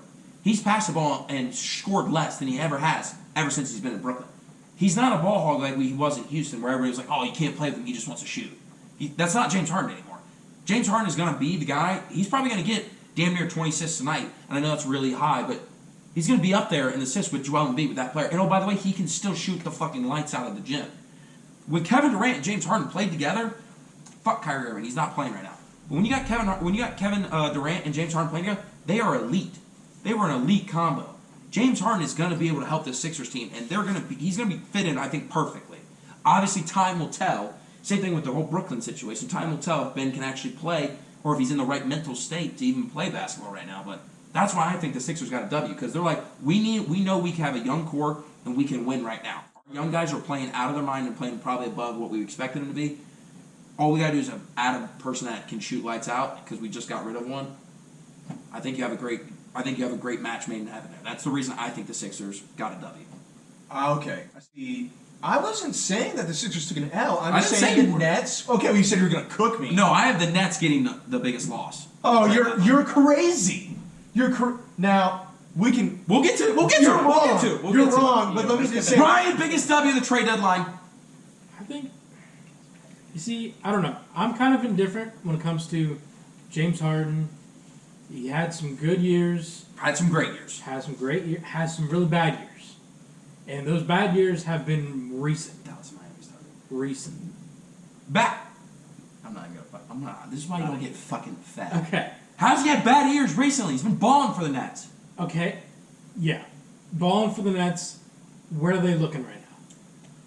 He doesn't have anybody that's fucking playing. Okay. Neither does LeBron half of his career. Don't disagree, but you're not comparing LeBron James to James Harden. All I'm Stop that saying shit. Is, I think the Sixers probably won. I do think James Harden's a pretty good player, but I also am not a very good fan of Ben Simmons. I agree. I think Ben. I think if you're an NBA player, with how the league has evolved throughout the past, let's say 5-10 years, you can't shoot past the free throw line. I don't give a shit if you can't shoot. The fact is that he's shown literally. They showed his career. They showed highlights. Oh, Brooklyn got a steal. It was his summer league. It was his summer league when he was a rookie. You're showing 6 years ago footage of his rookie year. I mean, Ben Simmons hasn't proven. Well, I'll get to that. That's one of my talking points. So we'll get to that. Thank you, Ryan. John, on to you. Biggest L, biggest loss for the trade deadline. Who you got? There's a couple ways I can go here. I have a couple teams written down, but I'm going to go with the Chicago Bulls. Okay. I think just everybody in the East kind of got better this trade deadline, and they did jack shit. Yeah. So I'm going to go with the Bulls. I think that they are going to be teetering towards. There's probably about 5 or 6 teams at the top of the East right now that could be in pretty much any order. Yeah. I think they're going six. to kind of be in that 5 or 6 range at Okay. this point now. Yeah, I mean, I think the Bulls had a chance to potentially get better. Mhm. Kobe White, obviously serviceable, but he's not playing a lot. You got DeMar DeRozan, you got Zach LaVine, you got Lonzo Ball. He's not going to be your future anymore. Yeah. So we'll see what happens with them, but I think just everybody in the East getting better. They did not. I think that they're probably the biggest loser in this. Okay. Will? Biggest losers. I mean, the Kings. They just got Yeah, fleeced. they got- I just don't know why they would. They're trying to chase a spot in the play-in tournament, and I just don't understand. I mean, the Kings are, The Kings are so haphazardly run for the last 20 years. ever since they got in the league, Yeah. they have yet to have one play where the Kings fucking have this. Jason Williams, The Kings got him. Jason Williams and Chris Webber are great. I love both of them, but they're not Hall of Famers. I think Chris Webber is in the Hall of Fame. I don't think so. I think he got banned because of the whole yeah, NBA 'cause- cheating. Because it's not the NBA Hall of Fame, it's basketball. I think with this whole Michigan issues with the vacated wins and shit, I don't think he's in yet. Or if he is, that's news to me. Webber will be inducted into the Hall of Fame on Saturday after an 8-year wait, and he'll be escorted by his 4 teammates from the legendary 1992. Wait, this Saturday? No, this was September 2021. Oh, Oh, so it was just last September. Oh, okay, cool. So I figured he was okay, banned, but he yeah. just got in. So He you know was what I mean? banned from Michigan forever. They took Yeah. down all the big The five. or vacate, whatever. well, they did that same thing Yeah, with five. Louisville Yeah. and Syracuse and all those. So I mean, Yeah. anytime that you've had some form of scandal, Yeah. they strip your But shit. the biggest loser is the Lakers. I mean, the Lakers are a train wreck. They are terrible, and I don't think the Lakers are terrible. I think one player is not good for the Lakers. you think the Lakers are bad. The Lakers are bad. They lost I'm a not game disagreeing. at home to a Blazers team. That was the G League. It was awful. I don't even know any of the players that were on the team. So yeah, the Lakers needed to do something because the team is terrible. And what did they do? They did nothing. They tried. It's been reports they tried to trade, I think, Houston Westbrook for John Wall, straight up, and Houston was like, no. And then I think they tried to do John Wall to the Westbrook to the Kings for some pieces. No one wants Russell Westbrook. That's what I'm saying. So you can't say they didn't try. They tried. They just don't want what they offered. I mean, you can't say, hey, let me send you Malik Monk, who's our third best player and is only there for vet minimum. You can't say, hey, let me send you Wayne Ellington and these other guys that are like kind of chopped goods. Like nobody's gonna take them. Your best chip was Russell Westbrook. They should just trade LeBron. They should trade LeBron. What? Trade LeBron and AD and just reload. Just try and start from Get as zero. many pieces We're wasting LeBron's good season. 100%. And I mean AD, I call him street clothes, but I mean he is a serviceable player. He could be better somewhere. So they should have just traded them both because it's just a waste of everyone's time. No, I don't disagree. I think the Lakers were definitely in my top one or two. You guys biggest think? L's. I kind of think this. I've always kind of thought this. LeBron makes other big men that are good, like Great. I think it Great. makes them worse. Oh, I think LeBron anytime Chris he plays Bosh. with Chris Bosh was having some good years in Toronto before they went to Miami and stuff like that. He had some good years those when they went for those, but he was always like that back of the pack kind of player. Chris Bosh is hard. Here's only okay. because Kevin he Love. had depth. Kevin Love, Same situation. It's hard Went because back of the pack. LeBron's one, Yeah, Kyrie Irving's two. Obviously. Kyrie was two. Dwayne Wade. D-Wade was two. So it's hard to say that you're making the third best guy worse. Yes, when you take him from Minnesota, Kevin Love from Minnesota, who's the guy, Right. and then you put him on a team where he's got to be the third guy, I think that's hard. I definitely think that's an issue. I don't think he makes him worse. He obviously made Anthony Davis the greatest center ever. Everybody was talking about when he was with the Lakers and they won it. So everybody's like, oh my god, this guy's second coming. Like he's better than Will Chamberlain. Like stop. You know what I mean? So I don't necessarily think he makes him worse. I think it just depends because I think who's a really good player right now that would be the number 2 on the Lakers. Like if you fucking took. I don't even know. If you took Steph Curry and put him on the Lakers, AD would drop to 3. Now AD would probably be worse off because he's not getting the balls more. So I don't necessarily disagree with what you're saying, but I don't necessarily agree because LeBron's guy when he was in Cleveland was Adrinas Gauskas and Andy Varejao. Like that was his guy. Those were 2 guys. You know what I mean? So Don't sleep on Varejao, man. so biggest L for me personally, trade deadline wise, for the future and for the now, I gotta say Brooklyn. I think they're up there. I think that Ben Simmons question who are we gonna get? Are we gonna get a Ben Simmons that's gonna play, that's gonna know what's up? Because I think James Harden was the best thing about the Brooklyn Nets. He was the one that played the most, played with a bunch of scrubs because Brooklyn had to basically sell everybody to get those 3.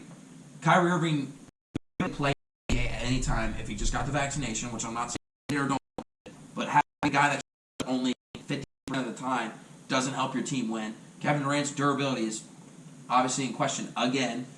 James Harden was the only bright spot of it. I think the Brooklyn Nets should have traded Kyrie Irving. Because James Harden, I don't think, was mad at Durant. I don't think James Harden was mad at the Nets. I think he was mad that we don't have our team playing together and we're not winning. When he's the only one out there playing or when he has his injury issue and Durant's the only one playing, they only played 16 games together. You've got this big 3 and only played 16 games together? I mean, that's terrible, right?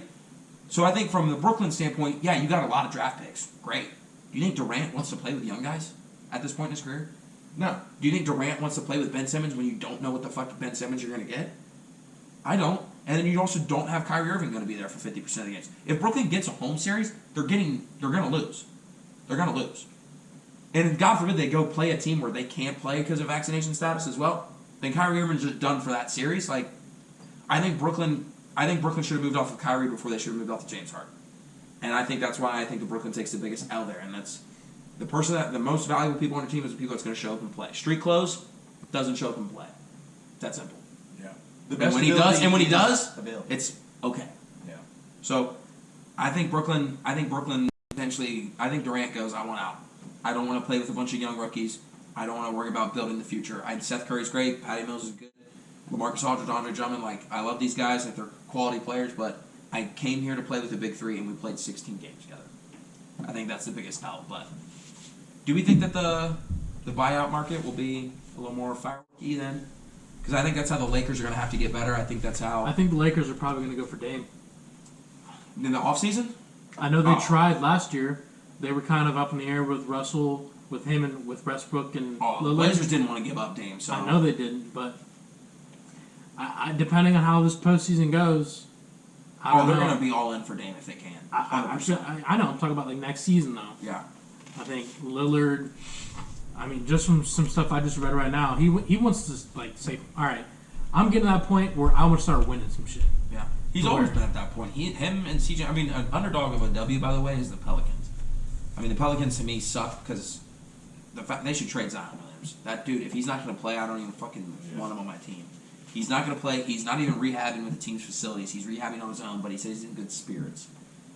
I don't even know what that. I don't even know what that means. This dude is 20 years old and hasn't played a full NBA season. Good spirits only. Right. And oh, by the way, he can't shoot outside the paint either. He dunks a lot. That's really cool. But at the end of the day, you can't have a long career. That was such a cool dunk that he did that That one place. Did you guys see it? Did you guys see it? Look at Zion Williamson dunk. Yeah. It should be the first one that comes up. It also should be in a Pelicans uniform. That's the one that you should be looking at. But do we think the buyout market's going to be a little more pizzazz in the free trade? I don't. I mean, I don't think it's going to be anything that's going to be like, whoa, this is really changing, How a things team. Like it'll be like, oh, somebody might get somebody that Pick somebody up. Yeah, but other than that, I mean, it's not going to be. It's not. I like, think the Lakers should go after Goran Dragic. He's probably going to get bought out by the Spurs. I think that you take a guy that's going to. Goran Dragic is a hooper. I love him, man. When he played for Miami, and especially in his later years, he was very serviceable. He was arguably our second. He was our third best player when we were in the bubble, and even when he got injured and Bam got injured, I mean, you missed him clear. We missed him clear. I mean, Kendrick Nunn hasn't played a day for the Lakers yet, and they gave him a 2-year contract. Get a point guard else that can go in closing minutes, and has proven that he can go. He was great in Phoenix. He was great with the Heat. I think if they buy him out, I think he puts him. You bench Westbrook in closing games, and you put Dragic in to get you something done. I mean, he is Slovenian. Oh yeah, Wow. That's pretty epic. Yeah.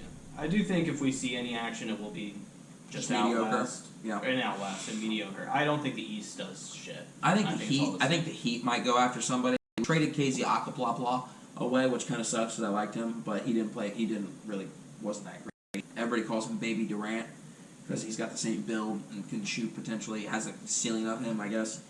But I think that we might go after Dragic again, bring him home, kind of thing. But I don't think it'll be that crazy either. I was expecting a little bit more for this trade deadline. You know what I saw on Twitter, and I think you guys will maybe agree with. This trade deadline reminds you of like NBA 2K, like when you sub like 3 years after your my career. Oh yeah. Where it's like Sabonis to the Kings. What? Contavious Caldwell-Pope to the Mavericks. Not Contavious Caldwell-Pope. Spencer Dinwiddie to the Mavericks and Kristaps Porzingis to the Wizards. Like that seems very odd. Just like totally rant. Like yeah. Oh, okay. Cool. Curious. Oh, what about everything? James Harden and Ben Simmons switch. I mean, that's cool. I guess. Whatever.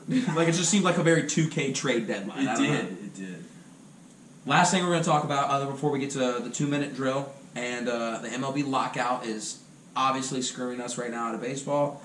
Caused delays in the schedule. Pitchers and catchers are supposed to report on Monday, and because of the lockout, that is no longer happening. How much of a shortened season do we think, Ryan? What do you got? I don't think, at least from what I've read. I know there's some important stuff here, like the players are like not budging on like some of the money deals. The players are right, by the way. If you don't know this, take my word. The players are right. They're getting fleeced by the MLB owners. They want to. The big thing is that they want to make that 5-year contract, rookie contract, where they can't basically make money into a 3-year one. Yeah. To where if you have guys like Alex Bregman, Mike Trout that are impacting the game, or even Francisco Lindor, where they're like, hey, we're fucking good. We should deserve to be paid 3 years, not 5. I personally think it won't get shortened. If like at all, maybe 20 a games. couple, 20 games. maybe not games. even that. Okay. I don't think it'll I wish I impact had it a little. I had your optimism, John. I do not have that optimism. I think we are going to be lucky if we get like 120 games. Yeah. I think we're gonna miss at least like a month and a half, 2 months, maybe even 3 months. God, I hope you're wrong. I hope I'm wrong too, but I think 120 is our best case scenario. Well, it's hard to say because anything. I mean, obviously, they can come to agreement tomorrow. Yeah, right? yeah. Something can happen in 5 minutes after I say this. I mean, if you want me to say, I think what's the season supposed to start like late March or early April? Yeah, like spring season's going to start. It's supposed to start, I think, at the end of this month or next month. I think they'll probably start. I'll just put it at like a month late. everything delayed? a month late. Okay. I don't know. Maybe hopefully they start by May. I could see it waiting until June though too. Yeah, I think that personally I'm more on John's boat. I think that we'll go from 162 game season to about a 100 game season. I think it's really going to depend on the MLB owners wanting to sack up or not, and just accept the new arbitration deals and what's going on. But hopefully that new mediator that they brought in is getting something done, because God forbid they do anything else. So moving on to the 2-minute drill, Ryan, give us a 2-minute drill. What's going on? All things sports. Lay it on us. All things sports. I kind of want to talk about Ohio State basketball. Lay it on me. Ohio State Let's basketball. fucking go. Oh, They can't win a road game. they can't. They suck. And they're great at home. I think they haven't lost at home all year. They're what, 10-0, 11-0? Speaking of Ohio I think State they are basketball, on the before we get to field. our the physical 2-minute drill, you remember when you said Keita Bates-Diop was going to be fucking good, and I said he's going to be ass? Yeah, he's ass. All right. Hey, go on. Jayshawn Tate though. Hey, starting Jayshawn line- Tate. You didn't say starting Jayshawn roster Tate. You for said the Keita amazing. Bates-Diop was the most NBA-ready player we had, and he's going to be very good. Pick North's finest. Hey, Yeah. go. Go Tigers? I think they're the Tigers. I think they're Tigers. They're, Yeah. they're the But Tigers. hey, Ohio State basketball, Thing or not a thing? Good on the road? Do not good on the road? they're terrible on the road. Is that important? Do you think that's important? I mean, do you I think, think that's it's something, for is the that tournament. something we're concerned about? If we're talking about So- tournament play, shit like that, Well, tournament play is not real road games. okay, it's still not on the physical Ohio State court, which It's is not on the the only hardwood. place they seem to be able to win. Okay. It's not like Ohio State's like abysmal on the road. They have some bad losses on the road, but I mean they won in Ann Arbor the other night. Yeah. I mean they That can. is true. I mean they can win on the road, and They did also lose to Rutgers on the road. hey, Rutgers didn't is watch, hot right now. They're still not on the bubble. I yet. mean, well, I'm Rutgers, just saying, ever. Rutgers is not a bad basketball. Not a bad Rutgers team, beat not a bad Michigan team. State. Rutgers Beat beat Purdue, Ohio State. and then They Wisconsin. beat Purdue or They beat Wisconsin. Purdue, Yeah. yeah. So it's like I mean, they're catching. So it's like hard to say it's a bad loss right now when you look at their past 5 or 6 games that Yeah. they've played. You're like, damn, fuck, Rutgers are on. Well- So let me just. So yes, OSU hoops 10-0 at home, 4-5 away. Yikes. They must have one loss. That was neutral site. Now here is I've seen a lot of scuttlebutt, a lot of chatter. Chris Holtman needs out of Columbus. In my opinion, I think he is as good as OSU hoops should expect a coach to be.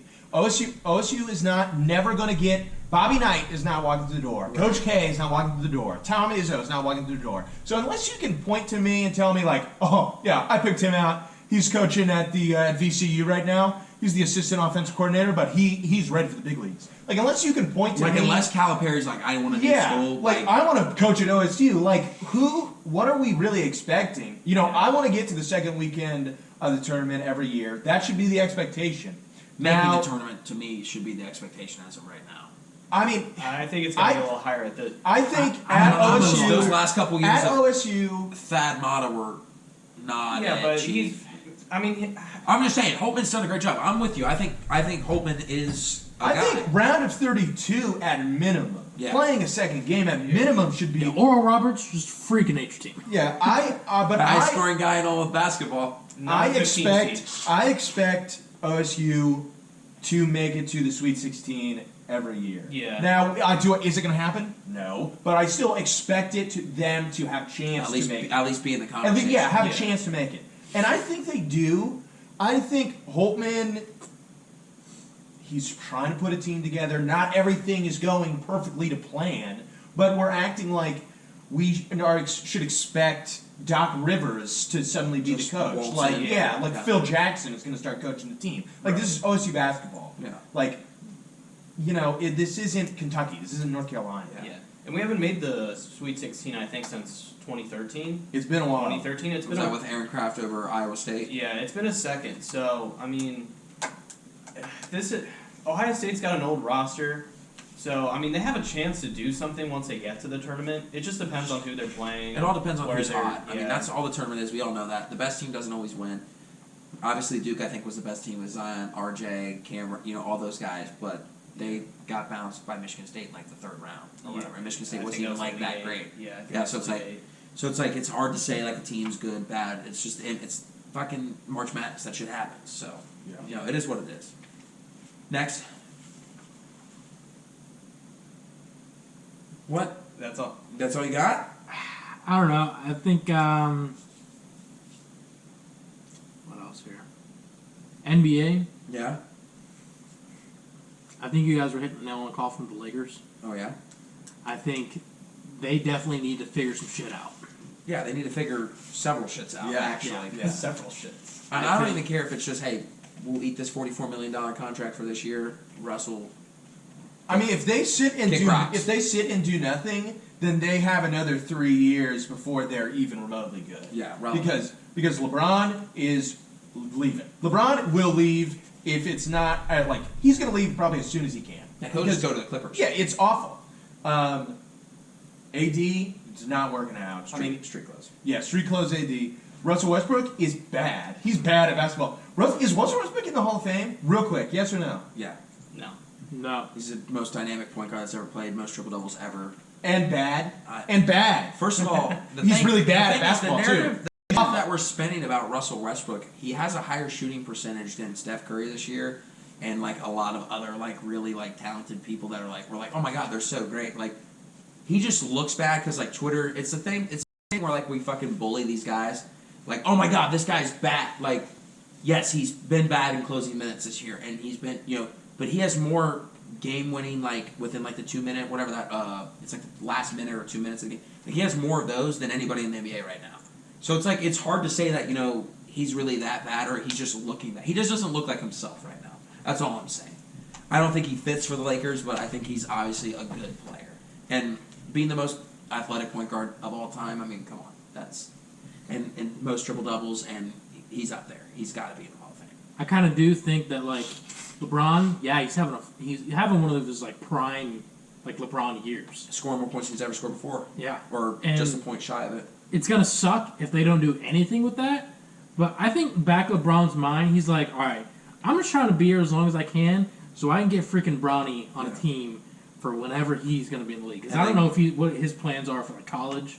Hopefully he comes to Ohio State. Hopefully LeBron can be LeBron hey, always said that if he went was to going to college, go, he was going to go to Ohio State. He created a short list not too long ago. Yeah, Ohio State's on the list. Well, Bronny's only a 4-star, so it's not like he's right. But it's still he's 36, I think, out of the top 100. So it's not like he's oh my god, 5-star talent. Obviously he's going to get there, and but he's just still to small. Be He's Ohio 6'4". State, just to be at Ohio State for a year, definitely good, I think would do good it'd be things, cool. especially for getting other recruits in. Maybe, yeah, I think it helps. But one more thing I want to talk about. I know you guys don't watch golf much. Dude, the waste management fees. I love that tournament every year. Hole 16. I think hole 16. Hole 16, best hole in all the best golf. Atmosphere in golf. I think there should be more shit like that. I think there should be more tournaments set up like that. Shit, where I like what you did there with the waste management. Yeah, waste management. That was good. That was good. Hey, this guy, over here, over here. Honestly, I have no idea what you're talking about. I'll bring up. So is that the where they started throwing? Yes. So so here we'll give you a little highlight. Picture. Yeah. So hole 16 is the one of the most famous holes in all of golf, and it's not played at a very big tournament. It's called the Waste Management Tournament. It's obviously not that big. It's basically surrounded by stands. Essentially, it's like polo grounds for baseball. Gotcha. Okay. Very long. It's par 3. There was 2 hole-in-ones this weekend on that hole specific. Nice. And when the first one is, the fans went insane. They're throwing their beer in the stands, going out, and they started throwing their beer onto the course, going insane. Next day, Sunday, guy does it. It's even more electric, more beer in the air, more people throwing it on the course. But 20,000 people at one hole, just one hole. Oh, jeez. At a golf tournament. When I think I read some of their an average tournament besides the majors. The entire tournament itself has 35,000 people, and you have 20,000 on one hole. Right. That kind of atmosphere. Absolutely electric. It reminds me so much like the Ryder Cup. Again, you guys probably don't watch golf. No, I actually do know what the Ryder Cup is. The Ryder Cup, first hole tee-offs, everybody's screaming. How you got players that'll hype up the crowd. Yeah, talking before, shit. as they're teeing off and stuff. And By the way, that's USA, a good thing for W. Yeah. W. Ryder Cup. W Ryder I know we're a few months after it, but hey, go Ryder Cup. Go Ryder Cup. That's what I'm saying. I'm a big Ryder Cup guy, Ryan. Right, That's the only thing in golf I watch. All right. Are you guys ready? Last rundown. Yes or no? Important. Hit me with your quick hits. Ready? Nikola Jokic and Giannis are both the highest player efficient ratings in NBA history. Are they the most valuable? Is that most valuable player aspect, or is that just most important player aspect? Will? That is MVP stuff. MVP stuff. MVP. I think it's just most important. I think it's also most important because neither of them are probably going to get the MVP this year.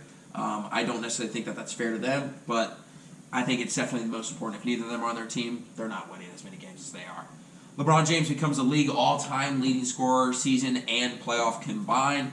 Will this record ever be broken? It stood for 35 years with Kareem Abdul-Jabbar. Now, new record. Will it ever be broken? Yes or no? I want to say no. No. I mean, yeah, records are meant to be broken. So, Maybe not in yeah. our lifetime, but yeah. Yes. At some point. I don't know. Just the fact that he did it how many games before Kareem? Or something 180, like that? roughly. Yeah. And he's got how many years left in the league still? Now, I will add according some, to him, probably let's 2 say or 3. 5, 6. Yeah, I mean, I think he's got I 2 or say- 3 I say- quality years. Quality years. Okay, yeah. 5 or 6, yeah, he's going to be on a team probably. Right. To add some context to it, I mean, Kareem Abdul-Jabbar, when he was playing early in his career, was best of 3 game series. LeBron now obviously has best of 7 game series every time, so that does favor into LeBron's court a little bit. But still, at the end of the day, most all time, it's still combined, so it is still in. I don't think it'll ever. I will never be proven wrong, though, because I will be dead. No, that is fair. Now the NBA will dissolve, Oh, and then you'll be proven wrong. See, now, Okay, I that's think fair. that it will That's never fair. be broken for the one reason is I think that we'll actually go to less games before we go to more games, and I just don't think you'll necessarily see a higher clip of scoring for as consistently as we will. That's the reason I say no. Cooper Kupp won the Triple Crown for receivers and the Super Bowl MVP.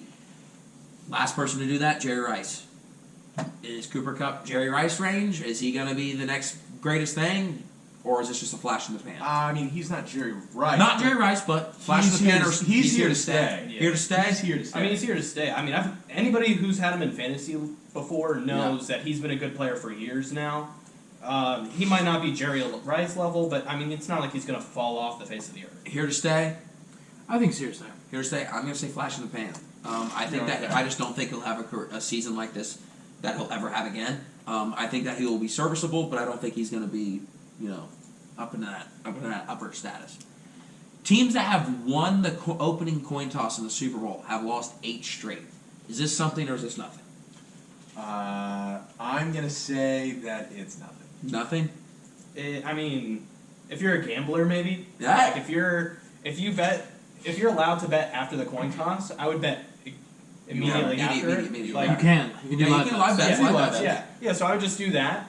But no. Nothing. It's nothing. Real quick, Ryan. The conventional wisdom says that you want to win the coin toss, so winning the coin toss would be good. Yeah. So the idea that it's actually bad for the only time in football history is not. Seems not. odd. What do you? I don't think it's gonna be a thing. I think it's nothing too. I Yeah. mean, these guys are professional athletes. I just think it's where the chips fall. I don't think the coin toss actually decides the game.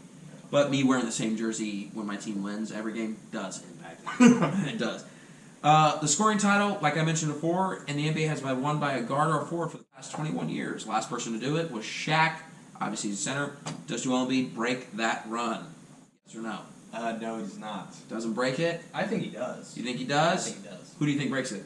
Or Honestly, who do you think takes it? I think LeBron. Think I LeBron think win the LeBron scoring will take it title? over. Oh yeah. So you think he keeps it? I think he keeps it.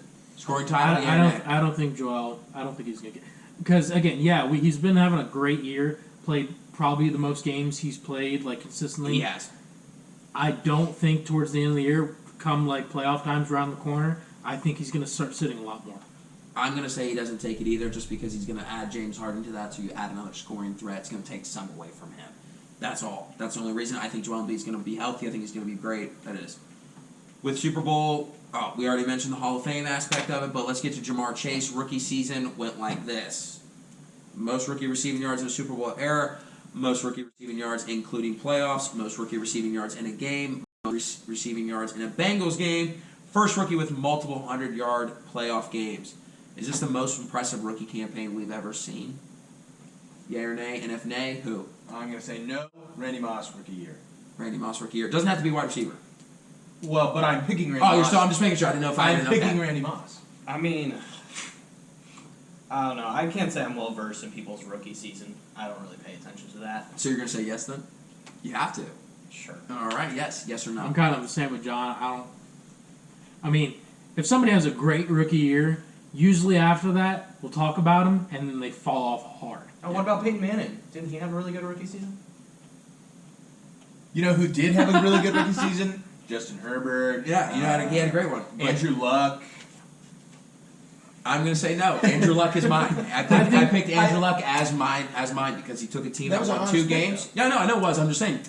Same fucking way. Yeah, Andrew Luck. He was a beast. Ricky. Took a team that was 2-14 the year before, AFC Championship game in playoffs. So, I mean, I think that's the best ever, if not. I'm more of an RG3 guy. I think when you're looking at wide receivers, and it's comparing a wide receiver where their rookie year is 2021 and a wide receiver whose rookie season is 1998, and Randy Moss has more touchdowns, he has 100 less yards and on 20 less catches, and Randy Moss Had Dante Culpepper thrown to him. Randy Who Moss was awesome. was he got Pro Bowl and he was first team All Pro. Jamar Chase was only second team All Pro. No, Randy Moss rookie year was Randall Cunningham. Oh, really? Yes. I was just going with the Dante. Yes, but that's just what I'm saying. Yeah. Like any offensive stat, really, it's like how can you compare 2021 to 1998? And- like the game is so much different. The game is built for Passing. Jamar Chase and Joe Burrow to play lights out. So that's why I'm saying Randy Moss, because that he was the best rookie season ever. Yeah, that's fair. All right, friends. Right before we let you go, games of the week. We got NBA. We got Nuggets at Warriors February 16th. We got Jazz at Lakers February 16th as well. 76ers at Bucks February 17th. And then to end out the week, Team Durant versus Team LeBron February 20th. Let's get to our picks. Will, who do you got? Nuggets at Warriors. I just dropped the fucking marker. Nuggets at Warriors. Will, who you got? We got the Warriors. We got the Warriors. Okay, so we're gonna go W. Ryan, who we got? I'm gonna go as well. Got the Warriors as well. John, Give me the Warriors. taking the Warriors. I guess I will be the black sheep. I am going Nugs. All right, then we got 76ers at Bucks. These are the games that we like to see and that we think you guys should be picking or picking along with us. 76ers at Bucks, February 17th. Will, Sixers or Bucks? We got the Sixers. Will is going 76ers. Ryan? I'm gonna go Bucks actually. Bucks with the Yanni Vowels. That's a terrible beat. Don't look at that, please. John? I'm going Sixers. I'm kind of low on the Bucks right now. If I can. Low on the Bucks. Are we selling? I'm selling on the Bucks. Yeah. Selling on the I'm Bucks. selling. Okay. Chris Okay. Middleton. Chris Wow. Middleton. Yes. Got it. Fact shouldn't be an all-star. No. You heard it here first. Yes. Yep. I'm also going 76ers. I am high on the Sixers. Joel Embiid, Tyrese Maxey, Matisse Thybulle. Great players. I think they're high. Last one. Got to do the All-Star game. Team LBJ versus Team Durant. Will. Team LBJ. LBJ's team is stacked. I feel like Durant is throwing on his pick. His team sucks so hard. Ryan, I believe you have LBJ as well. LBJ as well. Yeah. Do we have a clean sweep here, guys? I'm gonna continue it. I think I've got to go with the Cavs. I mean, the Cavs are back. Cavs The are Cavs back. players. LBJ's all around. We got a clean sweep. Let's see if we got it here. Clean sweep. Let's go. Biggest one. Hammer LeBron. Yeah. That's what it's basically saying. Hammer 4-0 in All-Star games as a GM. Not so 4-0 in real GMing No. with Russell Westbrook. No, he's not. Moving on to men's basketball. Didn't have to sneeze there, I guess. We got number 7 Baylor at number 11 Texas Tech, February 16th. We got Butler at St. John's. Then we got number 12 Illinois at number 19 Michigan State, February 19th. Number 11 Texas Tech again at Texas, the little rivalry that they got going on there, February 19th. And we got to close out our week that we think is good, 25 Alabama at number 4 Kentucky, February 19th. Let's get to our picks. Number 7 Baylor at number 11 Texas Tech. Will, who we got? We got Sikkim or we got Raider Nation? Sikkim. Sikkim, we're going B. All right. John, who we got? So this is America's game. This is the butt game. BU at TT. B-U-T-T-A-F? Yep. So Texas Tech undefeated at home this year with wins over Texas, Iowa State, and Kansas, and beat Baylor earlier this year. I'm going with the Red Raiders. We're going Red Raiders. John's going Red Raiders. Little TT action. Ryan, who we got? Do we got Sikkim or we got Red Raider Nation? I think Texas Tech. Texas Tech. We got a little 2 TTs. So we got a little split here. I'm going Baylor. I'm going Sikkim. I'm going Bear Paw. They've had a last great couple weeks ever since they got blown out by Kansas. They've done really well. All right, Butler at St. John's, a little low-level game. Got to give love to the Catholics of St. John. Got to give love to Butler, both dark horse teams in the NCAA tournament. John, who you got, Butler or St. John? Well, I'm baptized. I'm Catholic, so I'm going to go with St. John. We're going SJ. Go Red Storm. Go Red Storm. They're looking hot right now. Will, Butler, Bulldogs, or Red Storm? We're going with Butler. Bulldogs survive the storm. Ryan, what do we got? Butler or St. John's? I think St. John's. Ooh, a little Catholic going on here, a little SJ going on here. I am also going Butler. I think the Bulldog will weather the storm. Let's go Butler. Last game, Bama at Kentucky. Who we got? Number 25 at number 4. February 19th. Will, who we got? Kentucky. Go Wildcats. John, who we got? I'm going Kentucky. Bama's just too hard to read. All right. Ryan? You know, if this were any other sport, I'd say Kentucky. Okay. Or I'd say Alabama. Okay. So, I'm going to say Alabama. Go Bama? This is a men's golf round. just to be like, you know, devil's advocate here.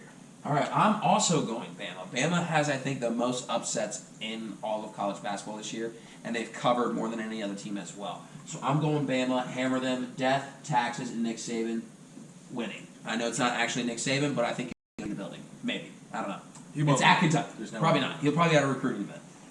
Women's basketball, which, by the way, our women's picks are absolutely electric over here. I mean, we're hot. We are hotter than hot. We are on the surface of the sun. We are a star that is dying. We are basically what Thor's Stormbreaker hammer, that little molten rock that was shooting into it, that is what we are. It is a fact. Hammer it. You know it. You know Will. You know John. You know me. You know the pet we don't feed. We are hot. Ride with us or die with us. Get off. John, who we got? Basketball picks of the week. We got Iowa State, number 6 at the Texas Tech, at Texas, February 16th. We got 18 Ohio State, at number 13 Maryland, February 17th. We got number 22 Iowa with my girl Caitlin, who is the best player in all of women's basketball. I figured it'd be Paige Beckers. Obviously, T's and P's to her. Hope she recovers from her injury, but she is absolutely a dog. At number 5 Indiana, February 19th. Then we got number 12 Tennessee at number 1 South Kakalaki, February 20th. Then to wrap up that week, we got number 13 Maryland at number 9 Michigan, February 20th. Picks Iowa State at Texas. Who we got? Give me the Cyclones. Go Cyclones. Go Cyclones. Will, who we got? I got the Cyclones. Little Cyclone action, little Cyclone. Feel the storm. Ryan? Iowa State. Iowa State. We're feeling the storm. We're feeling the storm. Did I pick Iowa State? Guess what? I did. We're going for another sweep here.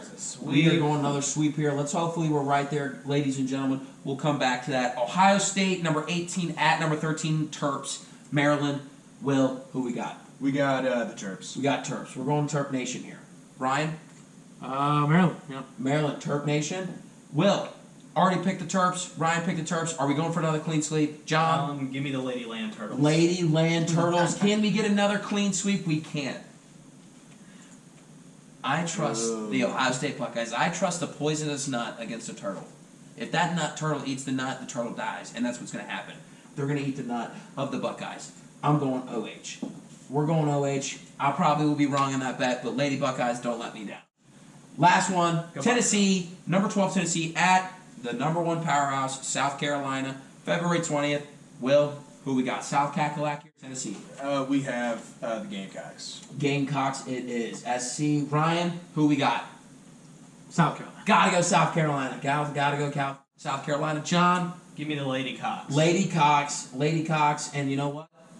I'm going Lady Cox as well. We're going clean sweep here. We're going all the way around. Circle it. Pin it. Here's your picks. Screenshot it. Let me know how you do. Whatever you want. If you bet on it. Not in the state! Not in Ohio. Not in Ohio. I can't make that enough. Never, ever. Until Antonio Gonzalez of the Ohio State Buckeyes, U.S. State Representative for the Senate, I think, of Ohio. I think he's House. House? He's in. Until he approves it, we're not betting here. Pick a different state. But if you're in those other states, feel free to hammer this. We're offshore. We're offshore. Yeah. West Virginia, baby. Hey, go ahead and hammer that. Share with a friend. Let them know. We'll be back with updates next week because right now, your boy, I'm a freaking furnace over here, guys. I'm hot as hell. I'm 14 of 20 overall. Because last week's picks, I went 6 of 10. Down week. Not going to lie. Down week. Will also went 6 of 10. We tied. Respect. Ryan went 6 of 10. We got a little three-way tie here going on us last week. John, the fucking loser, went 5 of 10. Went 500. Can't relate. Us 600. Yeah. Hey Ryan, do you know what 60% from the field. Do you know what it's like to be 500? I don't. I don't. Ryan doesn't either. Will, do you know? I do not know. I have no Secret idea. sevens, we stay hot over here. Okay. John went 5 of 10. Overall, though, your boy, 14 and 20. All right. Not saying I know. Maybe you want to take that Ohio State. Maybe you want to hammer that. I don't know. Maybe you want to hammer that Alabama. I don't know. I don't think I've lost a women's basketball. I don't think John's lost women's basketball either. So maybe you want to follow his picks. Will overall is 12 and 20, catching up to me. Overall, also for John, 11 and 20. He's the slow man of the pack, bringing up and up. And Ryan in second place at 13 and 20 as well. We'll be back next week with our pick'ems. We'll let you know how we did, how we didn't do. And if you please hit a wicked nasty parlay with any of this, don't be afraid to tip your local Coast to Coast. Don't be afraid. We're poor. I have student loans. All right, I have no money. I hate the job I'm currently working at. I love the people there, but I hate it. So feel free, tip us, let us know. Ryan, say goodbye to the friends. Say goodbye. Say goodbye. Say goodbye. Say love you bye. Love you, bye. Love you bye. Will, say goodbye to the people. I'll see you guys next week. John, Goodbye. God any bless. closing remarks? God bless. God bless. Jesus, we got a little religious. Hey, St. John. St. John, baby. God bless. Storm. As always, thanks for hanging out with us, guys. Be a friend, tell a friend, share with friends, share with families. I know Grandma Mary loves her women's basketball and loves her NBA picks. Let her know how we're doing, all right? Grandma Mary needs to maybe call a phone number about her gambling addiction. Gambling Edition, 1-800-PROBLEM. Yeah. Be a friend, tell a friend. Let us know how you were doing. Like, share, comment, subscribe. Let us know what you want us to talk about. Please, blow up the comment section. Let us know. Follow us on Twitter. Follow us on YouTube. We will be getting that. It's right to your right. To my right? Yeah, right It's there. right here. Will, over here. This way. Over here. John, over here. This It's way. right here. Share with a friend. Let them know. Please follow the gang. We appreciate you guys so much. We love you. Tell somebody you love them, and we'll see you next week, all right? Doses.